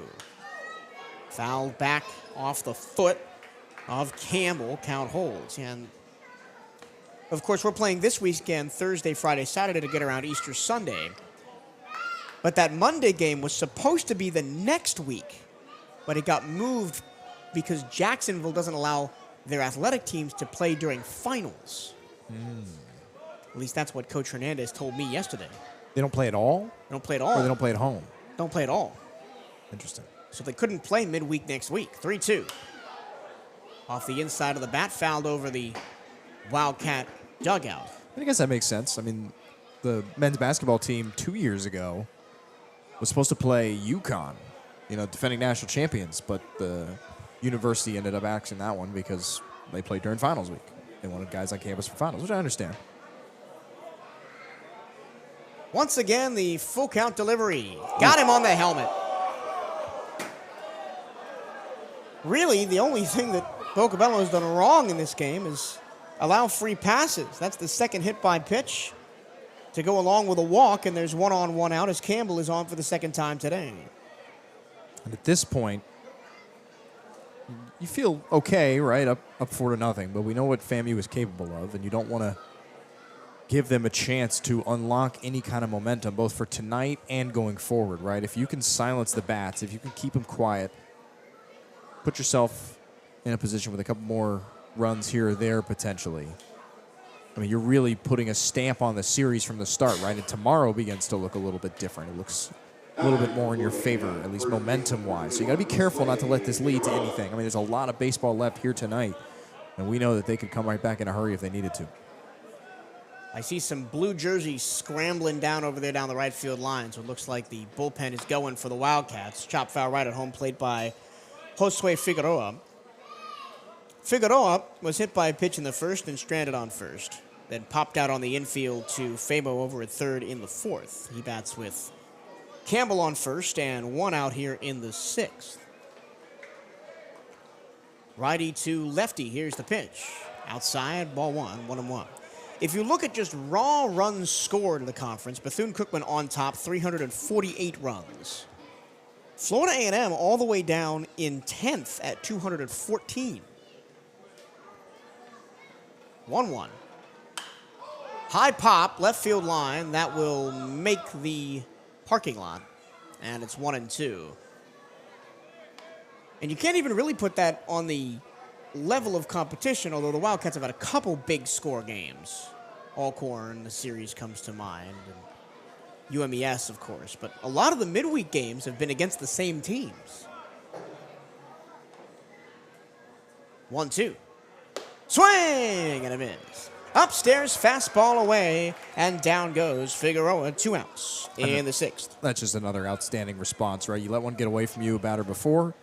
You dial it back in, you battle with another one, and you go up high with the fastball and just overpower them. FAMU has not been able to catch up with that. They've just still continue to get out in front, and when it's finally given to them, swinging through it. Here's Justin Cruz, 1 for 2. Grounded out to third in the first. He swings and misses behind on a fastball up by the letters 0-1, and then in the fourth, single to left. But when I saw that stat when I was doing my game prep this afternoon, that surprised me that Florida A&M has not scored that many runs comparative to the rest of the league. 0-1. Caught the bottom of the zone on the way through. 0-2. Especially when you think about some of the teams out west. I mean, the Wildcats are first. The next highest East team, here's the 0-2. Low, 1-2. On that list is Alabama State. Down in fifth. So it's Bethune-Cookman, Texas Southern, Grambling State Southern, then Alabama State.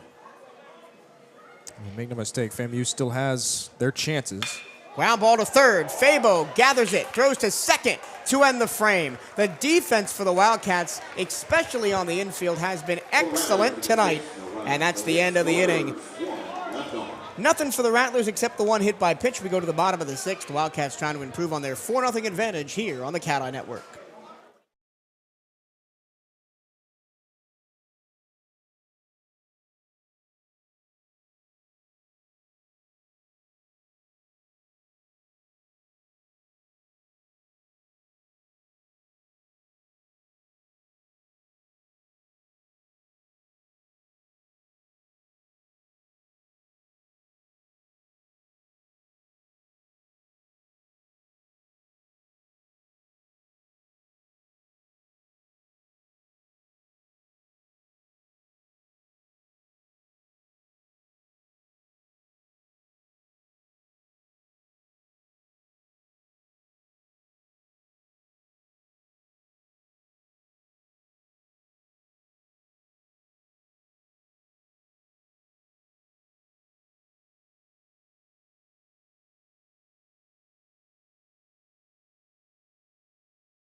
Irvin Escobar leads off for Bethune-Cookman as we go to the bottom of the 6th. 4-0 Wildcats. New pitcher on the mound for Florida A&M. Workman goes 5 full innings, goes up 4 runs on 4 hits. Irvin Escobar is ahead in the count 2-0 on the new Florida A&M pitcher, Trenton Langley, the graduate student from Crawfordville, Florida. And that one's off the end of the bat in the air, right field, long run, and Riles won't get there. Base hit for Irvin Escobar, his 2nd of the night. Another nice start. The Wildcats, as much as we give them some grief sometimes about, especially the 2-out stuff, the Wildcats get it started early and often. They've got some guys who are very good when they're putting those leadoff positions in innings, just getting things moving. Irvin Escobar, one of the best. Langley, the right-handed sidewinder. And when I say career rattler, I mean career rattler. He's been at Florida A&M since 2021. Poyeto bunts it third base side. Charging is Perez. He's in position to make the play, and a sac bunt. Well, it's the second time we've tried to see that play put on between those two guys. Like I mentioned, Wildcats tend to be a pretty smart, pretty good bunting team, and you make it happen there. Again, even up 4-0, I really like the approach, right? Because you've seen the immaturity at times with teams like this where you just want to keep swinging away. And even with no outs, you thought the best path forward was to try to manufacture one. There's nothing wrong with that. Here's Sergio Rivera. Langley has a .485 ERA, 1-0 on the year, as he gets Rivera to swing and miss. Rivera 0 for 2, flying out to center in the 2nd, struck out in the 4th. In 13 innings pitched, Langley has given up 8 runs on 12 hits, 7 earned. Striking out 7 and walking 2. 0-1, swinging a miss at 1 down low from Rivera. He is not seeing this out of the sidearmer's hand at all. He's given up 4 doubles, no triples, 1 homer, and a batting average against of .267. 0-2, slider outside, 1-2 to the righty Rivera. So the Wildcats have seen Trenton Langley over and over and over again over the last 5 years. 1-2. Slider again, away, 2-2. He's hammering the outside half of the plate. It's a hard pitch to catch up with, especially those first 2 you saw from Sergio. It's cutting all the way across, right? Because it's from his right side of his body all the way to the left-handed batter's box. Pop fly, that one's barely going to leave the infield. Foul territory, third base side. Perez makes the catch, 2 away. There's been a lot of those tonight on both sides. Easy pop-ups, maybe more than I've seen in a game this season. Just nobody's making good contact with the exception of maybe Andre Martinez and Darrell Lee in the 1st, and even the hits by Irvin Escobar weren't that impressive. Back to the top of the order, here's Darrell Lee. 2 runs scored tonight for Lee. Swings and misses at a sinker that drops away from him, 0-1. Lee doubled down the right field line in the 1st, ended up coming home to score on the Martinez homer. Fly to center in the 3rd, walked in the 5th, and ended up coming around to score on the error by Perez over at 3rd, outside ball 1. Well, now we are in the vaulted in the bullpen spot that Coach Hernandez likes his offense to be in. 1-1. High fly ball, right field, going back towards the wall. It's off the top of the wall. Missed a home run by inches. It bangs off the concrete wall so hard that scoring all the way from 2nd is Escobar, and lumbering in to replace him is Darrell Lee. An RBI double for Lee that missed being a home run by inches. Yeah, and trading spots, it's another part, you talk about being upset when they're allowing runs with 2 outs. Well, right there. I mean, there's nothing more satisfying than collecting one with 2 outs. Oh, intentional walk for Andre Martinez. They don't want to face him. I'm surprised we haven't seen that more. Third baseman, number 29, George Gonzalez-Vego. Really surprised. I was about to talk about how it can be tough to, adapt to a submariner. Not a true submariner necessarily, but a side armor, especially after the more traditional look at Workman at the top. But it didn't take Darrell Lee long. Took the 3rd pitch he saw way out to the right field wall. And that's first pitch swinging from Fabo, puts it foul over the top of the roof. And it's 0-1. Fabo struck out in the 1st, reached on a bunt single in the third and reached on an error in the fifth. Went all the way to second on that error by Perez. 2 away in the inning. Escobar already in. Leon second with a double. Martinez on first after an intentional walk. Ball outside 1-1.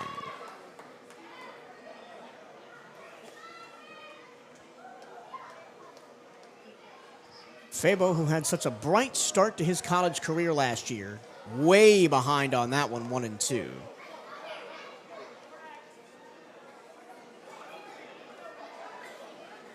By my stat book, that's the first intentional walk of the season for Andre Martinez. How many times have we called for it? 1-2. Outside. Didn't miss by much, but Fabo stays alive in the inning. 2-2. It surprised me that it's taken this long, especially with how good he's been over the past fortnight or so. You're going to see it in the tournament. I have no doubt. I mean, I bet you'll see a half a dozen. Fabo just a little bit ahead of that one.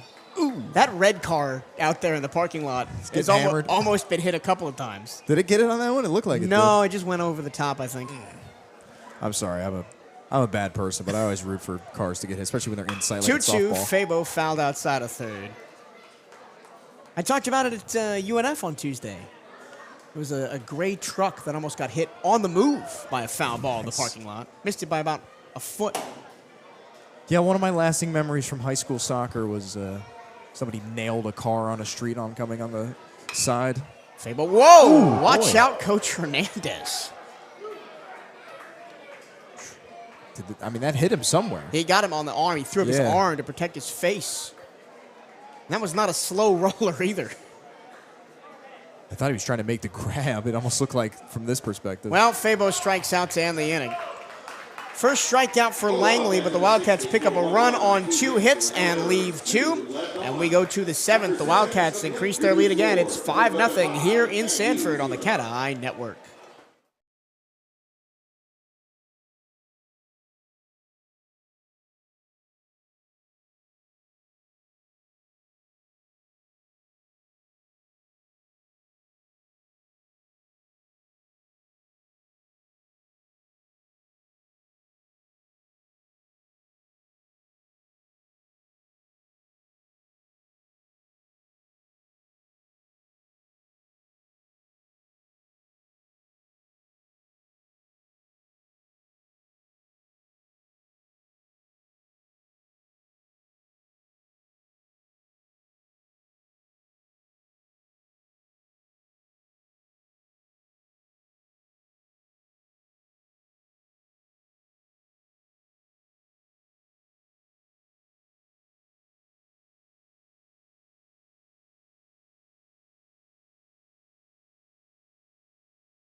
Leading off for the Rattlers, left fielder number 4, Ben Kim. We go to the top of the 7th. Wildcats played another run in the bottom of the 6th. They lead the Florida A&M Rattlers 5-0. Tanner Vocabello at 101 pitches as we start the 7th. There is action going in the BCU bullpen down the right field line. First pitch to Ben Kim is a strike. Of course, his longest outing of the year, 110 pitches, so he's 9 pitches away from that. 0-1.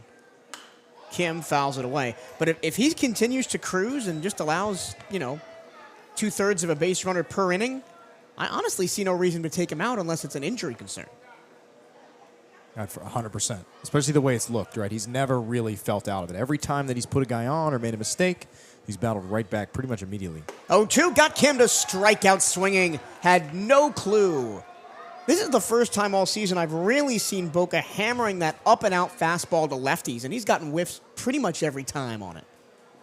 Now batting for the Rattlers, third baseman number 10, Matthew Perez. Now here's Matthew Perez with 1 out in the 7th. Perez 0 for 2, grounded out to short in the 2nd, struck out in the 5th. 5 strikeouts on the night for Cheddar.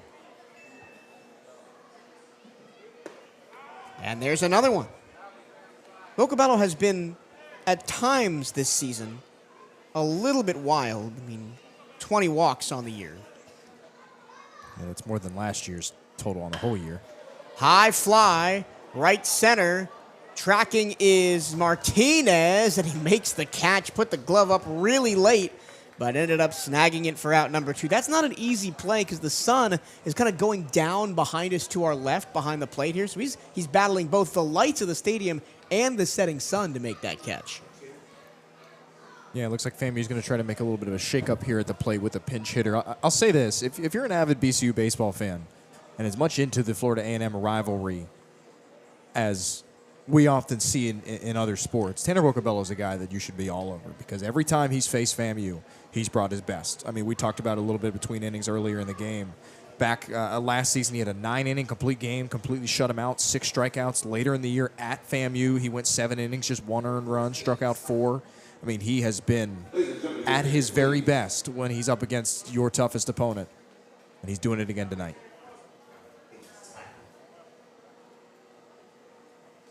Pitch hitter for FAMU is wearing number 44. They do not have a 44 on their roster. So it looks like it's 38, Caden Slappy. Caden Slappy, okay. Should be playing softball, am I right? Sorry, that was bad. We were all thinking it. That was bad. Well, at least the 2 of us were thinking it. He's a lefty, too. Slappy from? Take a guess. Tallahassee. You got it. I got it. On the season, Slappy. Batting .219. Flares one foul, left-hand side, 1-1. Ooh, that almost got a car backing out of the parking lot.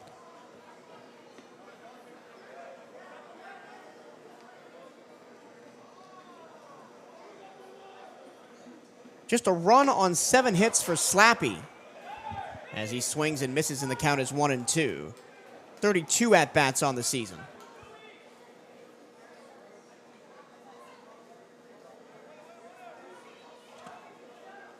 And Boca deals up and out.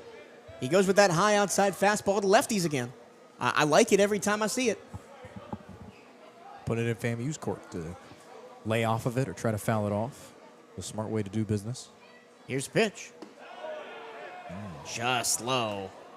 Tanner shakes his head. 3-2 count goes full.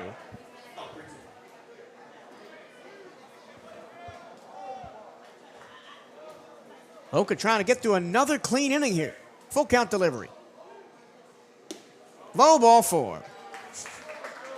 So Slappy is aboard with a pinch hit walk. That's been the thing tonight for Vocabello. Hit by pitch in the first. Walk in the 5th. Hit by pitch in the 6th. Walk in the 7th. Been more self-inflicted damage, and there has been hits, just 2 for FAMU so far tonight.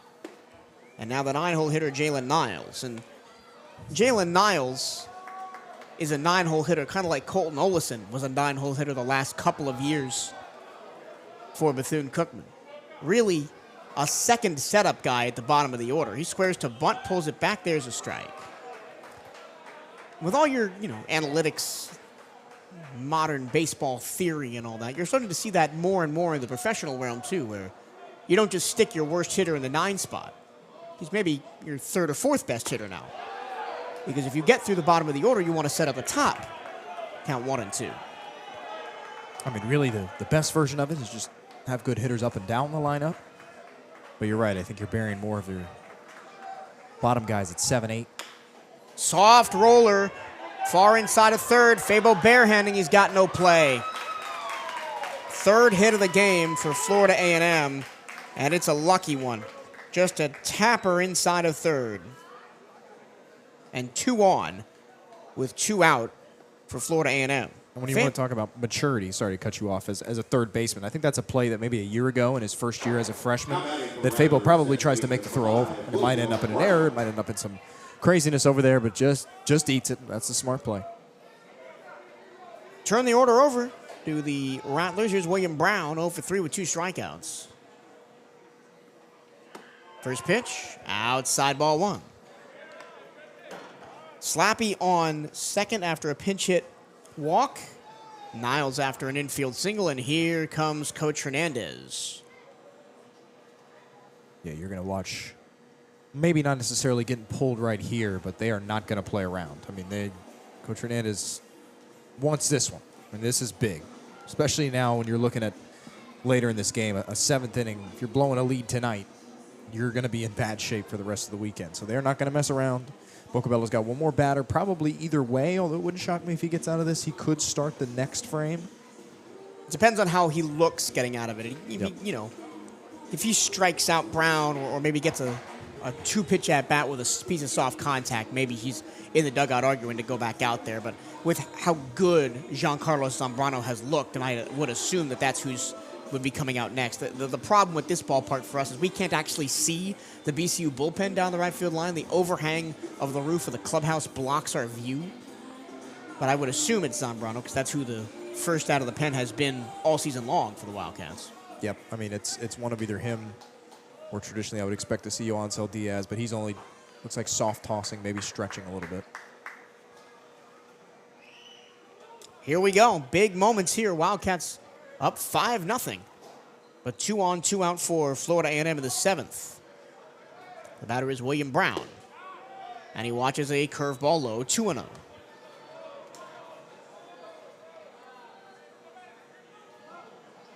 Brown, a redshirt junior. That one called a strike, low and in. Infield for the Wildcats, standard depth, just looking to make a play anywhere. Fouled straight back, 2-2.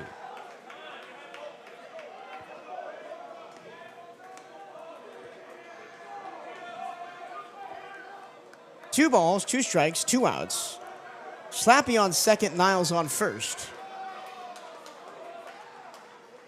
Breaking ball, just barely getting a piece of it, is Brown.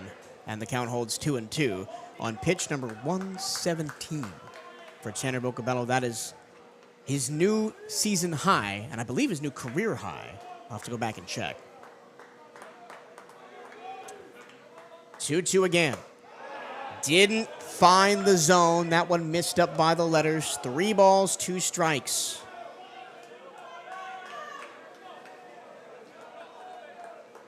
Full count, 2 outs. Boca steps off, throws back to second. I think when you see one like that, I think it's almost a way for the pitcher to break the tension a little bit. I don't think you're expecting to get completely bailed out, although it'd be nice if you get a stumble down there at second. Just trying to break the ice a little bit. Now he goes to first. Ball gets away. Rodriguez wasn't anticipating it. The runners will stop at second and third. First error on the night for Bethune-Cookman. I think they're lucky that Slappy didn't go full steam ahead. Probably could have made it home if he was gunning for it the whole time, but maybe a little lackadaisical run over because he knew he had time to get down to third. The Wildcats took a little bit to corral that. Now you're talking about trouble. Now the tension ratchets up even more as a ball escapes the bullpen. I'm going to go back to my theory of with 2 outs, just get the runner. Just get the batter. Just get the batter. The throw over to second to break the tension is fine. You did not need to throw to first. Yep. 3-2, 2 out, now second and third.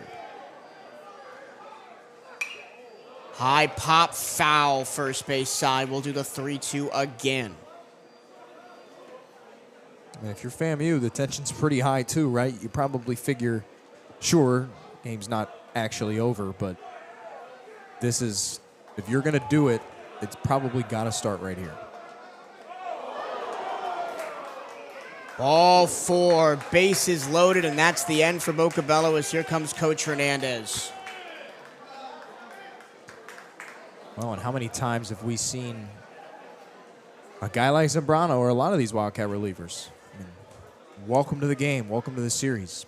Bases loaded, coming at you. Well, a great job by Tanner Vocabello. He goes 124 pitches. No runs yet, but of course responsible for all 3 on base. 7 strikeouts, 3 walks, and 2 hit by pitches. But it can all turn sour here with FAMU having the bases loaded and, like you mentioned, 2-out rally. The 7th inning looked like it was going to start the same as any other inning for the Rattlers. Ben Kim strikeout and Matthew Perez soft fly out. And then walk. Really soft single on the infield walk. And maybe just a step too far for Vocabello, who throws his career high in pitches. Gave it everything. And I think tonight the inning here, which hopefully Zambrano can put it all behind us and polish off a really nice scorecard for Vocabello, but I do think it probably just came down to fatigue at the end, right? I mean, it's not always the stuff and the velocity that takes the hit when you get to the end of these games. Many times, if not every time, it's the control that takes it. You saw one get away right at the end there, third hit batter of the night, I believe, and that's just kind of a, Coach, I gave you all I had at the end of the leash, and just going to have to turn it over. But if Giancarlo Zambrano is the guy that this team thinks he is, and that we've seen a lot this year, this is the exact kind of spot that he's built for and the exact kind of spot we expect him to come through in. Giancarlo Zambrano comes in relief with the bases loaded.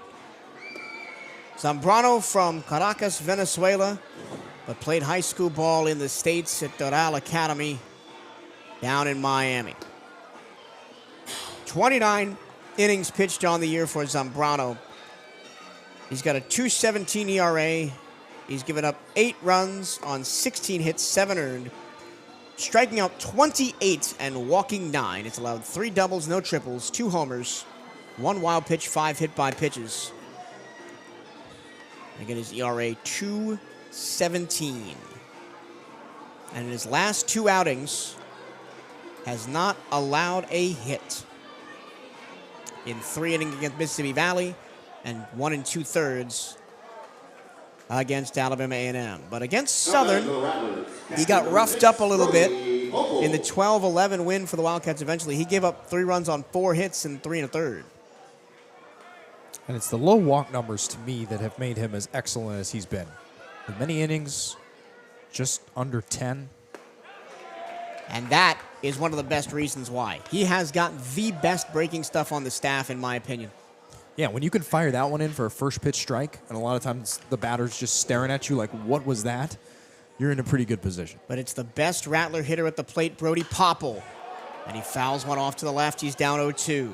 Popple batting a team-high 364, second on the team in RBI with 21. A chance for a bunch here. Slappy on third, Niles on second, Brown on first, all with 2 outs. Zambrano trying to get out of it. Here's the 0-2. Upstairs, missed with the fastball, 1-2. I thought we might see him whip out the breaking ball again. He wants to be careful not to leave that one over the plate, because Popple can send it a mile. If you put it on the inner half, it's untouchable. Swing, and Popple just got a piece back to the screen. Count holds 1-2.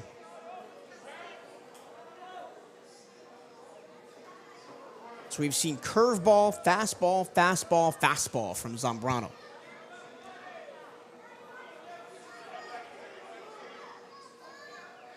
One, 2. Fastball outside, 2-2.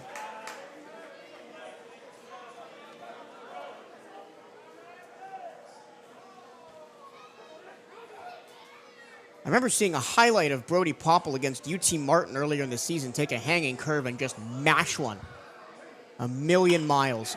Softly hit, and that's going to drop in for a base hit. 2 runs will score just over the head of Poyeto. Coming in is Slappy from third and Niles from second, and on the board is Florida A&M. It's 5-2. Well, we kind of knew it was a matter of time, right? The team's been around too much, too many veteran players on this team. You know the opportunity there. You don't do anything special. Down 0-2 and battling back. I mean, that's a huge spot. Now you're looking at FAMU, and they're not looking up at you quite as much anymore. 5-2 now. And unfortunately, those 2 runs go against Vocabello. So he won't get credited with a shutout appearance tonight. But now Zambrano just got to focus and get the last out of the inning. But he's down 0-2 to Jay Campbell. Campbell singled in the first, struck out in the fourth, and was hit by a pitch in the sixth. Was out on the base paths in a fielder's choice. He's ahead 2-0 to J.C. Zambrano.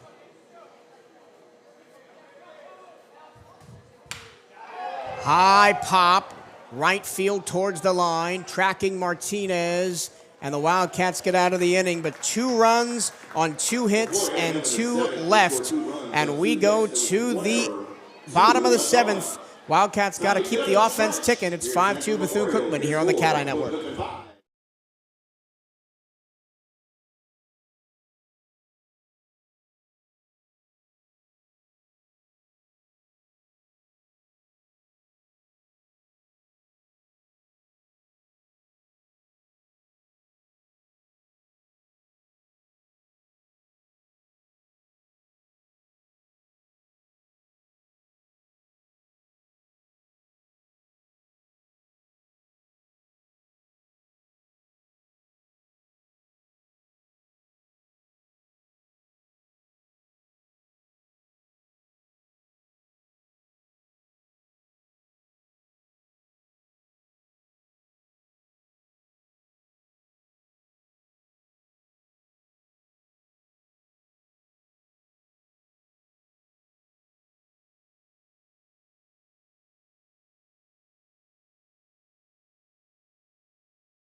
In the bottom of the 7th, leading it off for the Wildcats, number 33, first baseman, Jorge Rodriguez.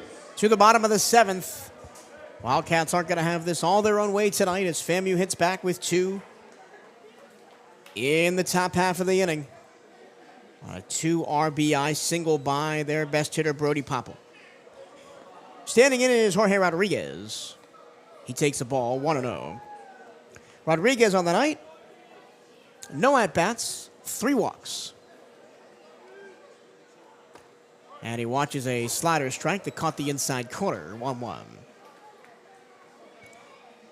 Jorge Rodriguez has good numbers on the year. Hasn't been able to show it. Pops it foul. That one will not stay in the yard on the first base side, 1-2. I mentioned Jorge Rodriguez batting .378. That's second best on the team behind Andre Martinez.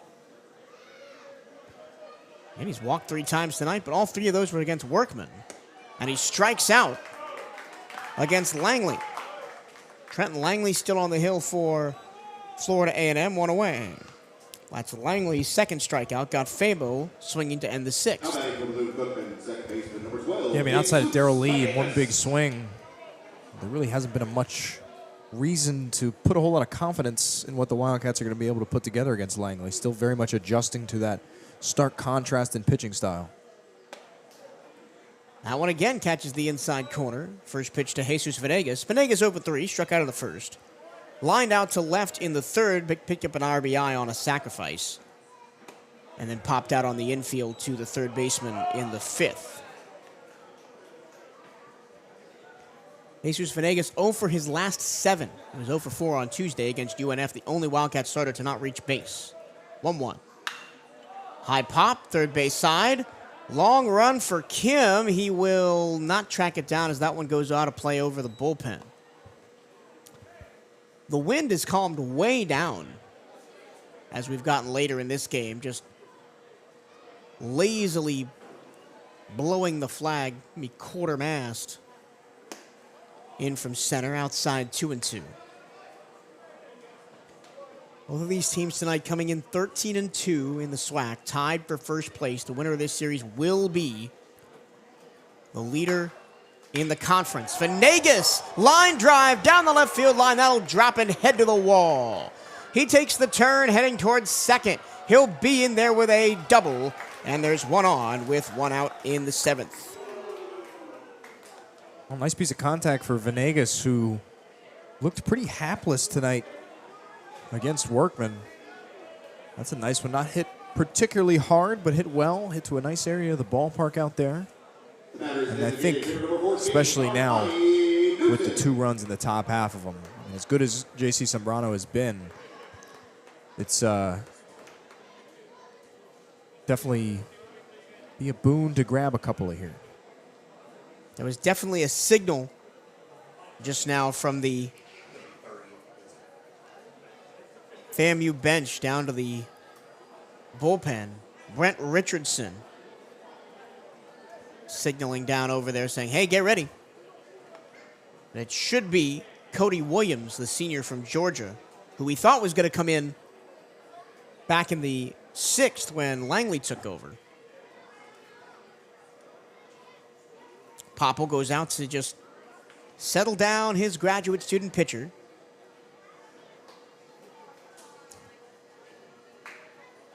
Of course, Popple, the redshirt junior, has been a career Rattler as well. So those two have been working together for a long time. And it's an automatic walk, this time to Armani Newton, who is 0 for 3 tonight. I'm not sure he deserves that credit, but I guess playing for the double play ball. Yeah, I don't know. I don't know either. Against a guy with the plate discipline of Irvin Escobar coming up now, who's already got 2 hits on the night. You're really banking on, the righty on righty thing and him trying to adjust. Escobar fouls it straight down. 0-1. Irvin 2 for 3. Popped up on the infield in the 2nd, single to center, and was caught on a fielder's choice, 6 unassisted. In the 4th, that one low, 1-1. And then singled and scored in the 6th. That play in the 4th was really a great job by Niles defensively to hang on to that rocket up the middle. Escobar ground ball to second. There could be your double play. The flip, the throw. Safe at first is Escobar. And the inning continues. Probably going to get the old courtesy talk about it from the officials here. Shoop's pretty livid about that one. It's definitely close. Well, to me, it looked like he was out in real time from up here in the press box. You're talking about one of the guys on the Wildcats that I wouldn't expect to beat that out. Irvin Escobar is right up there. It was definitely a slow roller. I mean, if it was anybody else other than Escobar, a couple of names. I mean, if Poyeto is that runner, it's probably safe pretty easily. But again, not even going to get the conversation here. Just going to send Shoop back unhappy. But, I mean, this is a big spot now. I mean, you've been kind of afforded an extra lease on life here. And the potential to scrape another one by, that could go a long way. I mean, we've got a lot of baseball to go. The battle will be Jeter Poyeto, and Jamie Shoop heads out to talk to Langley, and that might be the end for the graduate student, career Rattler.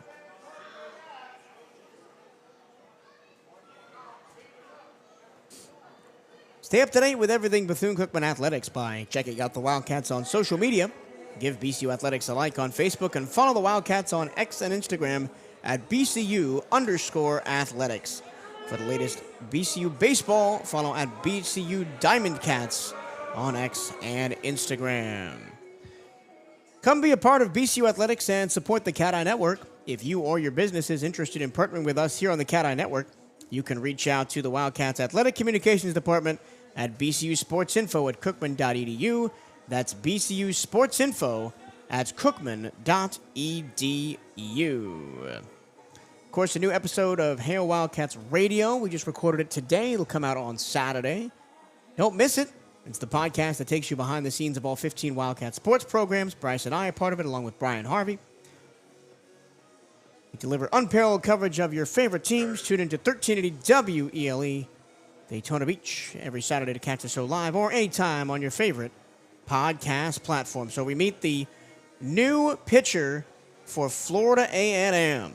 It is the senior from Rockmart, Georgia, Cody Williams. Williams a part of this team last year. Last year was 3-2, 24 appearances, 48 innings, 44 strikeouts. This year,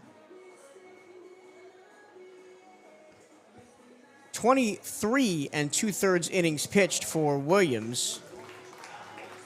5.32 his ERA. Last pitched on the 8th of this month against Mercer. So a 9-day layoff for Cody Williams. I'm trying to figure out why they're letting them stay on the mound for so long. I mean, Shoop was up there for a good minute. The official came over to kind of hurry things along. He snapped at him. They continued to stay out there for another minute plus. And we're still just now Williams is going to start to throw. I don't understand, unless he's claiming it was some kind of injury to Langley, which I don't think is the case. That's probably not important in the grand scheme of the story of this game, but I mean, they were out there for a long time. Full numbers on Cody Williams, the righty from Georgia. 23 2/3 innings pitched on the year. He's allowed 15 runs on 26 hits, 14 earned. Striking out 20 and walking 11. He's allowed 2 doubles, no triples, 2 homers, 2 wild pitches, and 3 hit by pitch. His ERA, 5.32. And again, he hasn't seen the mound since the 8th of April against Mercer, and just through 1 inning, 1 strikeout, 1 walk, no hits, no runs allowed. And hasn't really seen action since 5 1/3 against Jackson State back on the 4th. So maybe a nagging little injury keeping him out for 2 weeks. Well, interesting. I was looking to see, might find an extra piece of the logic behind pulling Langley, and I thought, maybe that's full time through the order. They think now that everybody's seen him, the stuff won't play as well when it's not a different. But the first batter he saw was Escobar, who collected a hit off of him, which makes the decision to pitch to him in that spot all the more interesting. And, of course, after that, Poyedo dropped down the sacrifice bunt. So I do think that's a part of it, right? You don't want to get, especially as we turn the lineup over to the top after just a couple of batters, you don't want them to get a chance to see him again, but we'll see now what Williams has to offer. Williams' first order of business with 2 outs in the frame and runners on the corners is to face Jeter Poyedo. Poyedo struck out of the second, reached on a fielder's choice and was caught stealing in the 4th, and had a sac bunt in the 6th. It had the count 1-0. The righty from Georgia deals. Breaking ball inside, 2-0. You look at the strikeout to walk ratio, which is so much of what we look at. 20 strikeouts, 11 walks, very good. 2-0. That one's in the air, left field and deep. Tracking back is Kim. It is gone! Adios, amigos. Jeter Poyedo with a monster home run into the soccer field beyond the left field wall. And the Wildcats take back those runs they gave away in the top of the inning and then some. Venegas scores. Escobar scores. Poyedo all the way around. 8-2 Wildcats. And, we give so much credit to the guys at the top that have your 5+, 6+ now homers. There's a lot of guys on this team that can hit them. And when you leave one down the heart of the plate like that one, he absolutely tags it. And we talked with Coach Hernandez coming into this weekend and said, man, it sucks we can't play this game, these series at the Jack. And he said, I would much rather be at this park because you can see them fly out like that. Wind blowing out to left, shorter porch, see you later. Now the base is empty, 2 down. Here's Sergio Rivera. The Wildcats have a little bit more cushion. It's 8-2 here in the bottom of the 7th. 6 outs to get defensively for Bethune-Cookman. Let's see if they can keep the train going here. There's the first strike thrown by Williams.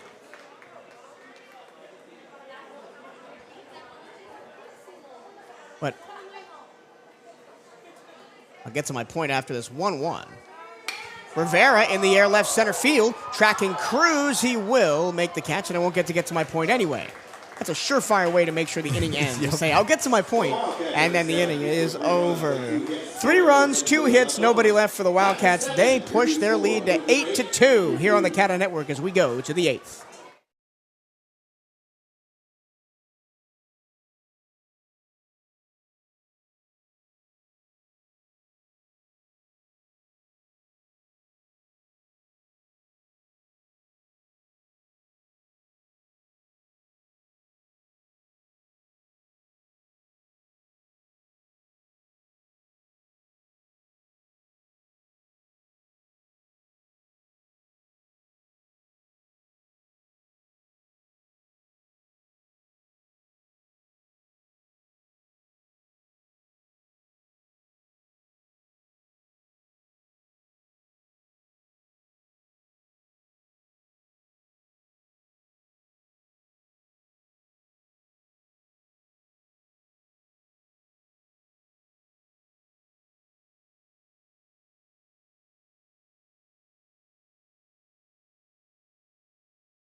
To the 8th we go here in Sanford, courtesy of a 3-run home run by Jeter Polledo.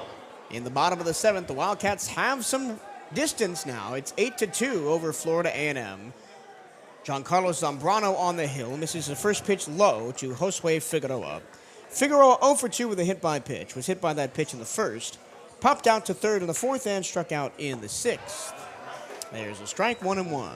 Giancarlo Zambrano on the hill. 1-1. Swing and a miss.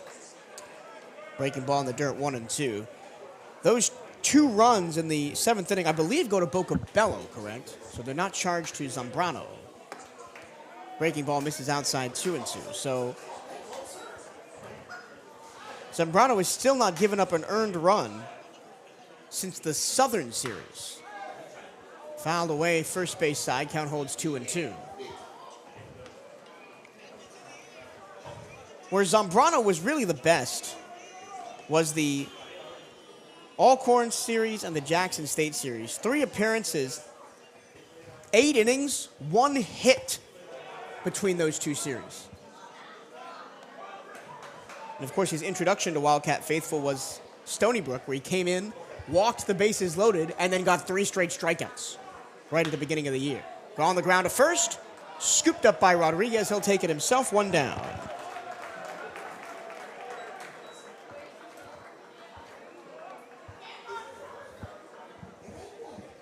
But as good as the starting pitching can be for this Wildcats team, like any team, you are defined by your bullpen. And J.C. Zambrano was really the guy the Wildcats needed in the offseason when you didn't know what the bullpen was going to look like this year. To have someone come in and be as good as he has been, just a credit to the recruiting of Coach Hernandez and his staff. For sure. And you talk about 3 straight years, 3 straight relievers of the year, 3 different guys. And that's impressive. 0-2. Whoa, a delayed strike call, but Jose Esteras says, sit down, Justin Cruz. Strikeout looking for Zambrano, 2 away. That may be one of the most delayed and exaggerated strike calls I've ever seen. That was the piece to me, was he kind of played that one up a little bit, and you saw A little bit of issue there from Cruz. Kind of like, hey, man, what was that? And Coach Shoup has already taken an issue with some of the officiating tonight. Now 2 away. Fastball strike outside corner to Ben Kim. Kim, who's been so good against the Wildcats in his career, is 0 for 3 tonight. Ground out, fly out, strikeout. That one just misses low and away, 1-1.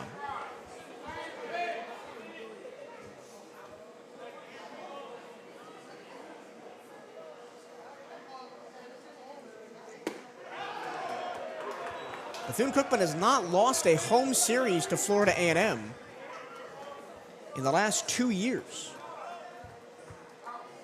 And Coach Hernandez and company don't have an intention of starting now. 1-2.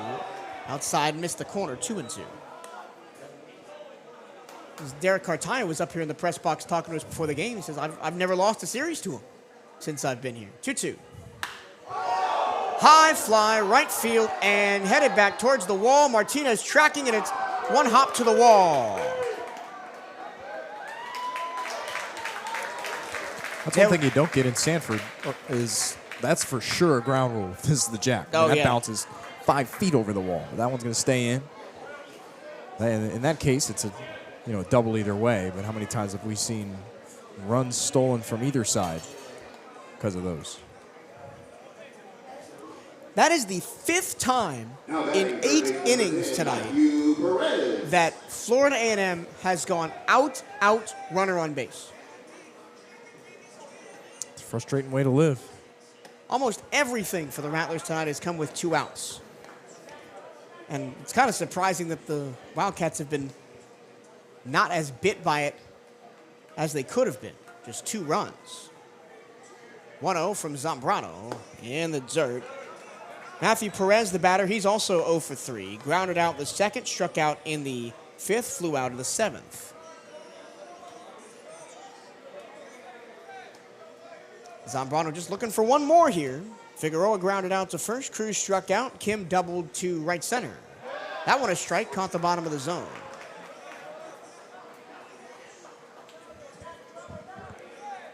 Zambrano is one of those guys, when you need a strike, he's going to give you one. 2-1. That time he misses low. Doesn't walk a ton of guys, just 9 walks to now 29 strikeouts on the season. Also helps, right, when you have a fastball that a lot of guys in this league can't keep up with, that you can locate, or at breaking stuff if you drop in there. He's behind 3-1, though. That one in the air, left field, and it is off the wall. 2 straight doubles for Florida A&M. And the Rattlers are on the board again. Perez doubles in Kim, and it's 8-3.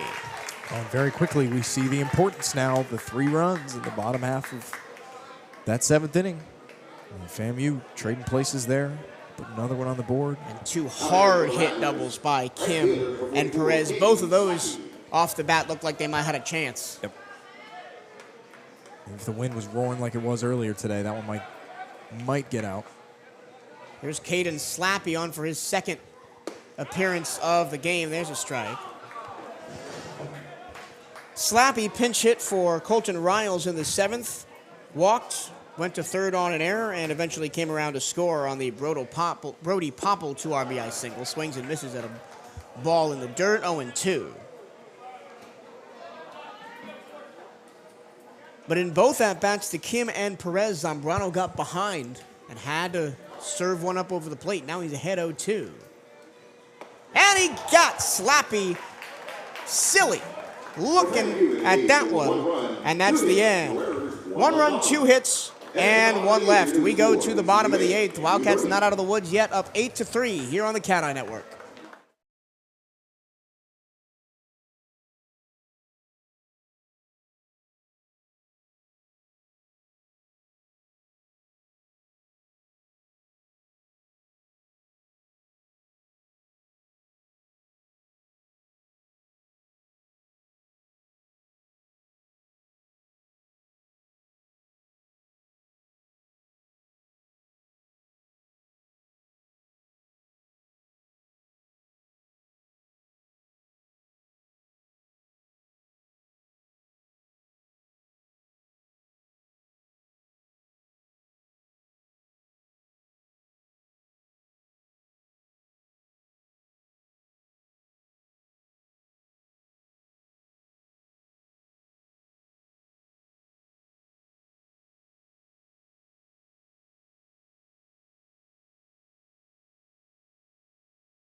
New pitcher for Florida A&M as we go to the bottom of the 8th. It'll be the redshirt freshman from Stockbridge, Georgia, Brent Sims, making his 4th appearance of the season for Florida A&M. His ERA is 23.62, but that's probably not really fair to him, as he gets Darrell Lee to swing and miss.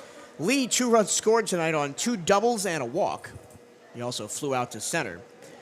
Sims is facing his first SWAC opposition of the year. Lee down 0-2 after fouling one off to first.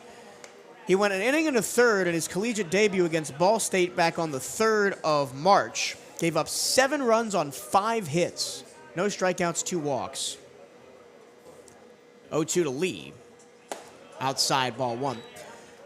Then he threw an inning and a third against Troy on the 2nd of April. Sorry, just 1/3 of an inning, not an inning, a third. No hits, 1 strikeout.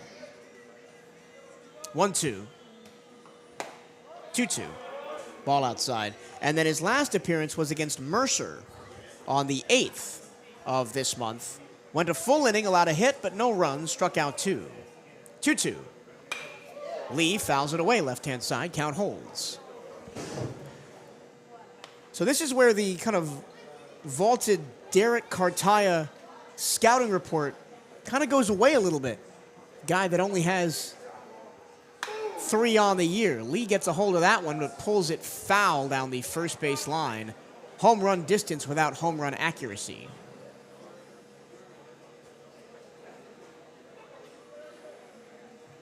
For the 3rd time, we'll do the 2-2.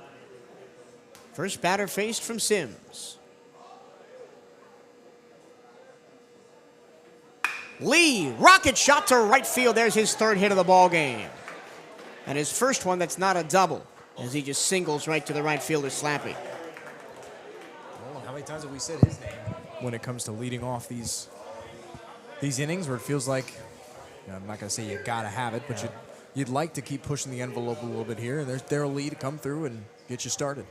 Are they going to intentionally walk Andre Martinez for the 3rd time? Right field, number 36, Andre Martinez. Probably don't want to move a guy in a scoring position without having to swing the bat, I would say. Yeah. Well, here's Martinez.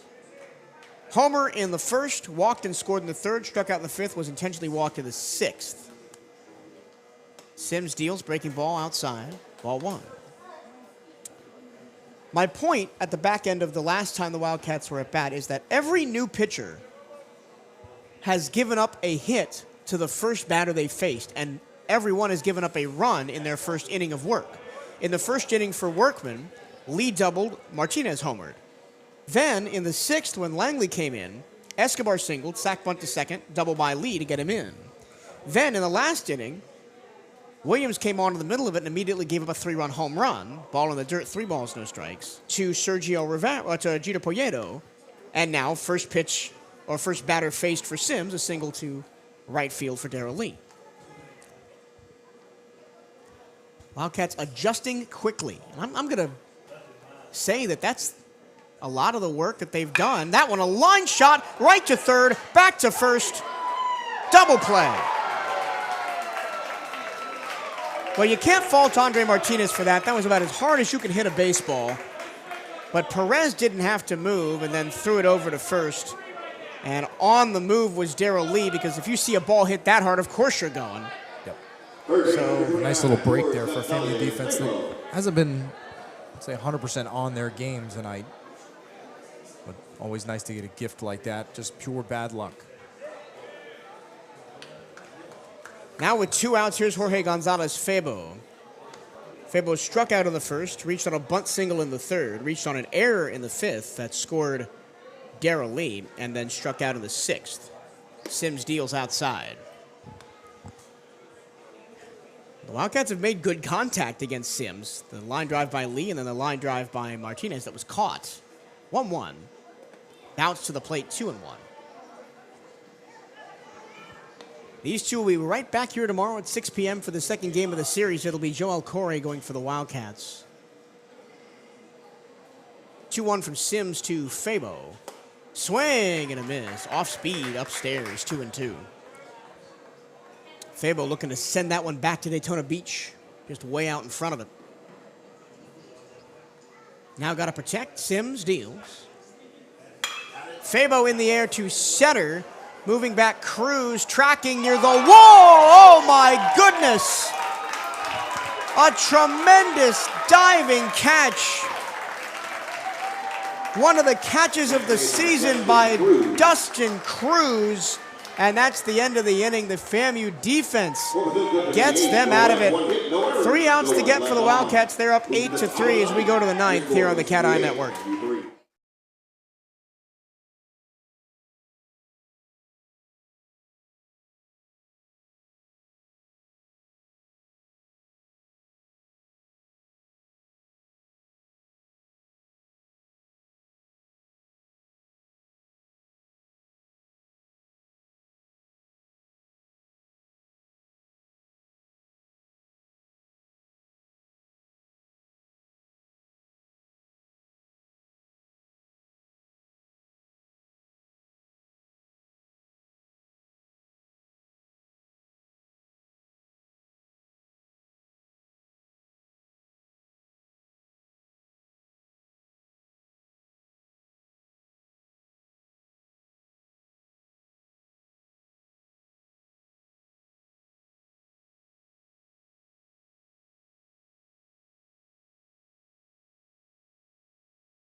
To the 9th we go. Wildcats need 3 outs to take game 1 of this series over Florida A&M.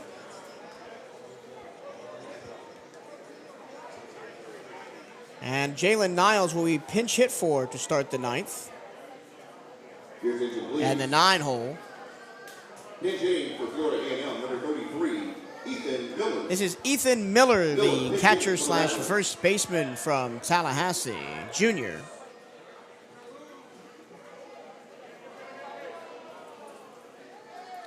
First pitch from J.C. Zambrano, right down Broadway, strike 1.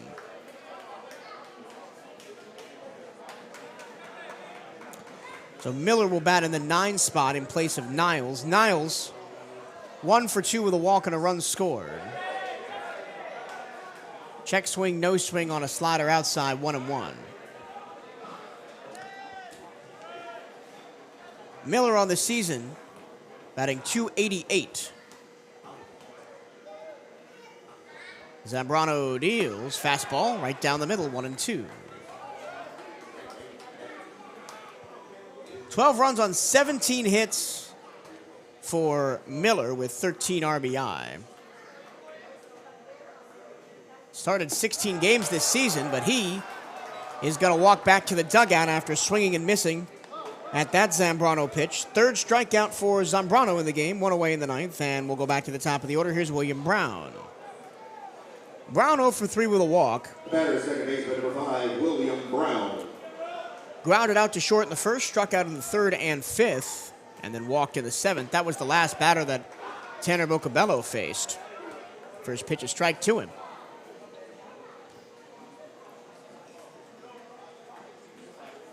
The overhead delivery from Zambrano, rocketed to left. That's going to drop in front of Lee for a base hit, so a runner on for Florida A&M. And in the last couple of innings, we've seen the potential of this FAMU offense and why the Wildcats, even if they do hold on tonight, are by no means out of the woods for the rest of this series. Yeah, I mean, we know momentum isn't much of a thing in baseball, right? I mean, how easy would it be for FAMU to come out swinging tomorrow against Joel Correa, who's, at times struggled early in games, get right back in this thing. High pop, third base side. Calling everybody off and making the catch is Poyeto from short, 2 away. Another soft pop-up on the infield. There's been a lot of those tonight. Popple himself has 2 to the shortstop. Yeah, FAMU, I don't want to say they've completely given up because I don't think that's true. And Brown put a pretty good bat on ball, 1 batter ago, but definitely feels like they've kind of resigned themselves to the result here. We'll have a pinch hitter last ups for Florida A&M with 2 outs in the ninth. Wildcats lead this one 8-3.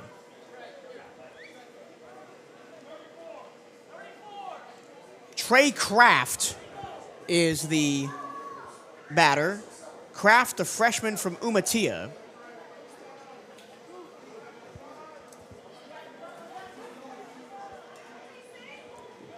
Pitch hitting for the Rattlers, number 35, Tanner Walker.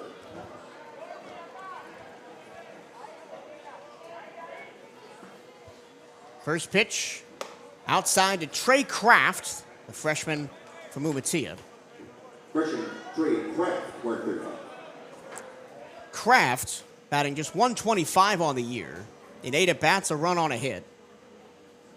Swing and a miss, and it's 1-1.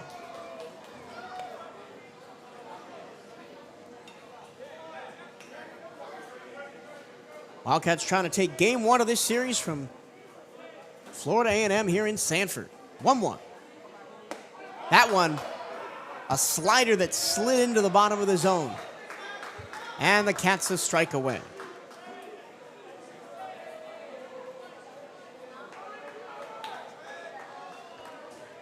Zambrano deals. Outside, trying to get a swing from Kraft. Brown awaits on first after his 1-out single. In the inning, Miller struck out in place of Niles, 2-2. Outside, 3-2. Brown singled left. Papo popped out on the infield to the shortstop, Poyero. Can you imagine where we'd be without the Poyero home run? It'd be 5-3 right now.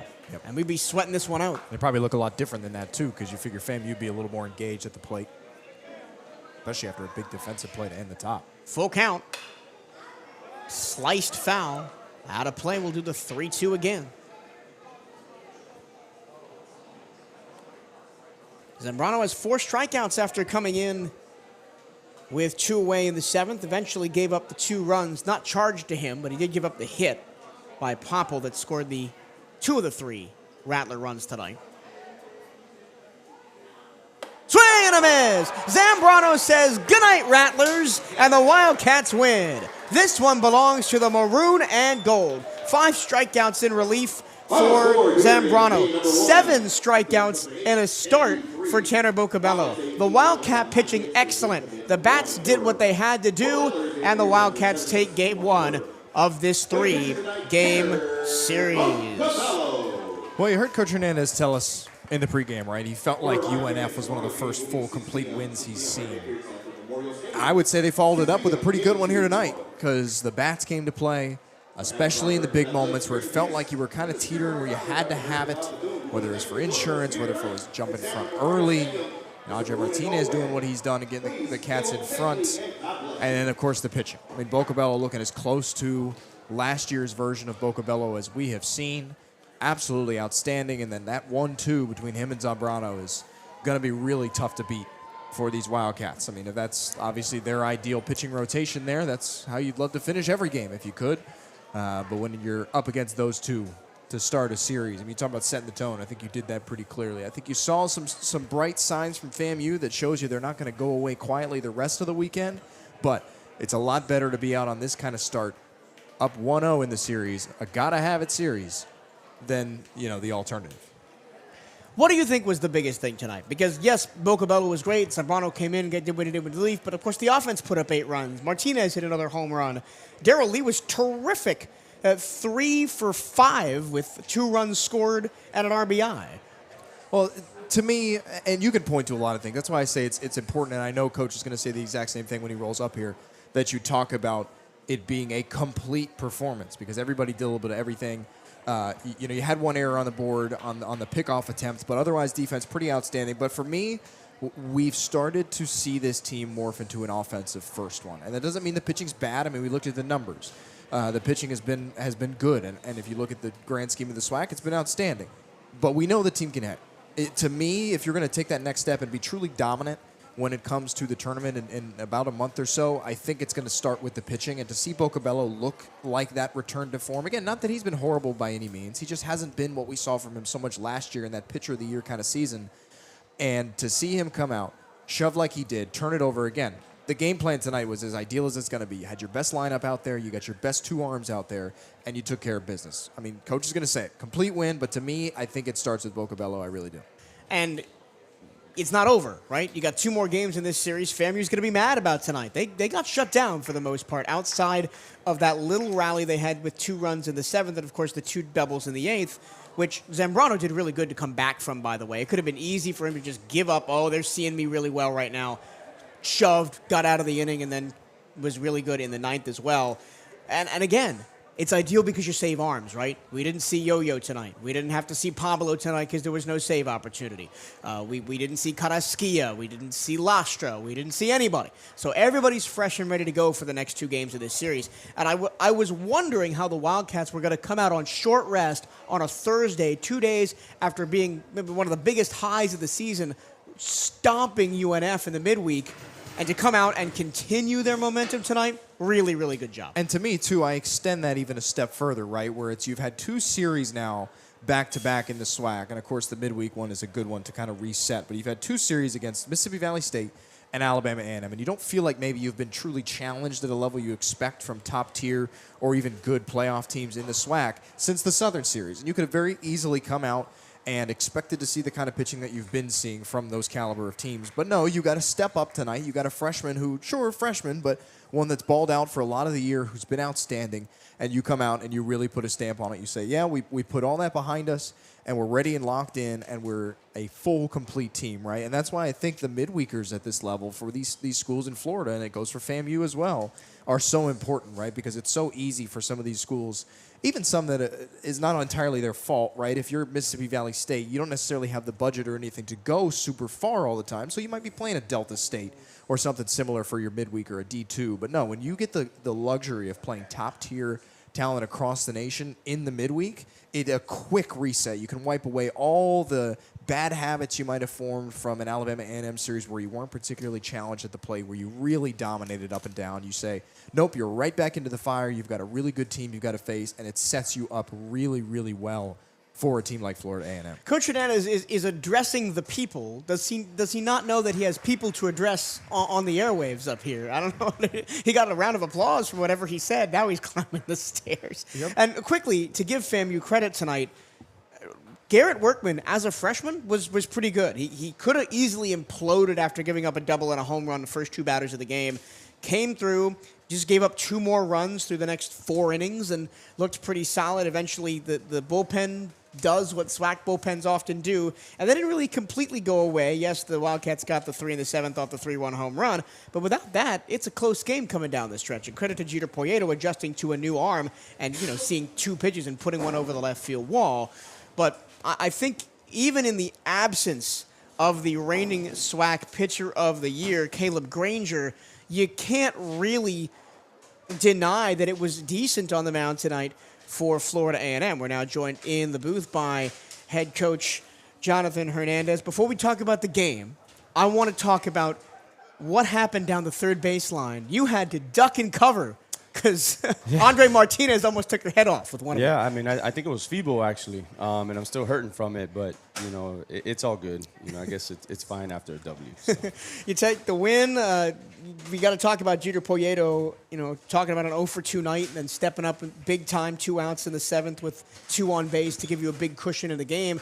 We were talking on the broadcast in the 9th. Without it, you're only up 5-3, and that 9th inning is a little bit more hairy. How big was that moment? Well, before the home run, I think the hard 90 by Escobar, beating out that double play that allowed us to get to Jeter in that moment. And, man, he took a pitch, drove it out of the ballpark. Just can't say enough of the grit for our guys. We started the game, really fast, and then it kind of slowed down a little bit. Kudos to their left-handed arm. I thought he kept us off balance. We just kind of give away some ABs, but at the end of the night, man, just proud of the guys and just a great start on a Friday night here in Sanford. The offense did a really good job tonight of adjusting to new pitchers. Every time there was a new pitcher, first batter got a hit, and all but one time against the last guy, Sims, you put a runner on the board, at least one, in that inning with a new pitcher as well. What is that credit to? I think it just, first of all, it starts with Coach Cartaya, Coach Allen, right? Putting together the scouting reports. And, I've said this time and time again that we can spend hours on video watching, tendencies. But if our guys don't execute, then we're just wasting our time. So, our guys are bought in. We're kind of on a nice little streak right now. We're looking forward to having an opportunity to win the series tomorrow. Tanner Vocabello has not had the season he had last year numbers-wise, but he was back to pretty much his brilliant best tonight. 7 strikeouts, just the 2 earned runs, and he wasn't even on the mound for those runs. Kind of faded a little bit towards the end, but threw a career high in pitches, up near 120 pitches tonight in 6 2/3 innings. Really good start for Tanner. Yeah, there was talks after the 6th inning that we were going to pull him, but, Tanner being the competitor that he is, I think he's earned the right to be able to go out and try and, go another inning for us. And, again, just speaks volumes of the work that he's put in and just a competitiveness throughout the entire game. And I think tonight it was vintage Boca. This is the Boca that we saw last year, and this is the Boca that we saw early on in the year. But if he continues to do what he did this evening, then very excited for his future, coming down the stretch in SWAC tournament play. What's the plan for tomorrow? Because you can't ride on this. You got 2 more games against this exact same team. We saw in the later innings that they can hit the ball. They'll put pressure on you. So what's the strategy for the next 2 days? It's going to start with Code on the mound. Code has to be able to piggyback on Boca's, performance today. He's got to get ahead and, pretty much keep the FAMU hitters off balance. So, like I told the guys, enjoy tonight. But as soon as we get right back on the bus, it's over. Celebrate it while we're having dinner and we're good. But once we get right back on the bus, it's business as usual for tomorrow. Because, again, FAMU is a really good team, and I thought it was a really good baseball game all the way around. Thank you for your time, Coach. Congrats on the win. We'll see you tomorrow. You got it. Hail Wildcats. Once again, your final line score from here in Sanford tonight. Bethune-Cookman, 8 runs on 9 hits. They committed 1 error and left 7 on base. For Florida A&M, they scored 3 runs on 7 hits, committed 1 error and left 9 on base. The winning pitcher, Tanner Vocabello, his record now 7-1. The losing pitcher, Garrett Workman, his record now 5-3. There was no save. Time of the ball game, 2 hours and 50 minutes from our 6 p.m. start time here on the East Coast. For Bryce Reinowski, on the broadcast with me and our entire Wildcat crew here at Sanford Memorial Stadium. My name is Michael Torello. Happy to have your company this evening. We'll see you tomorrow, 6 p.m. for Game 2 of the series between Bethune-Cookman and Florida A&M. Have a good night, and hail Wildcats.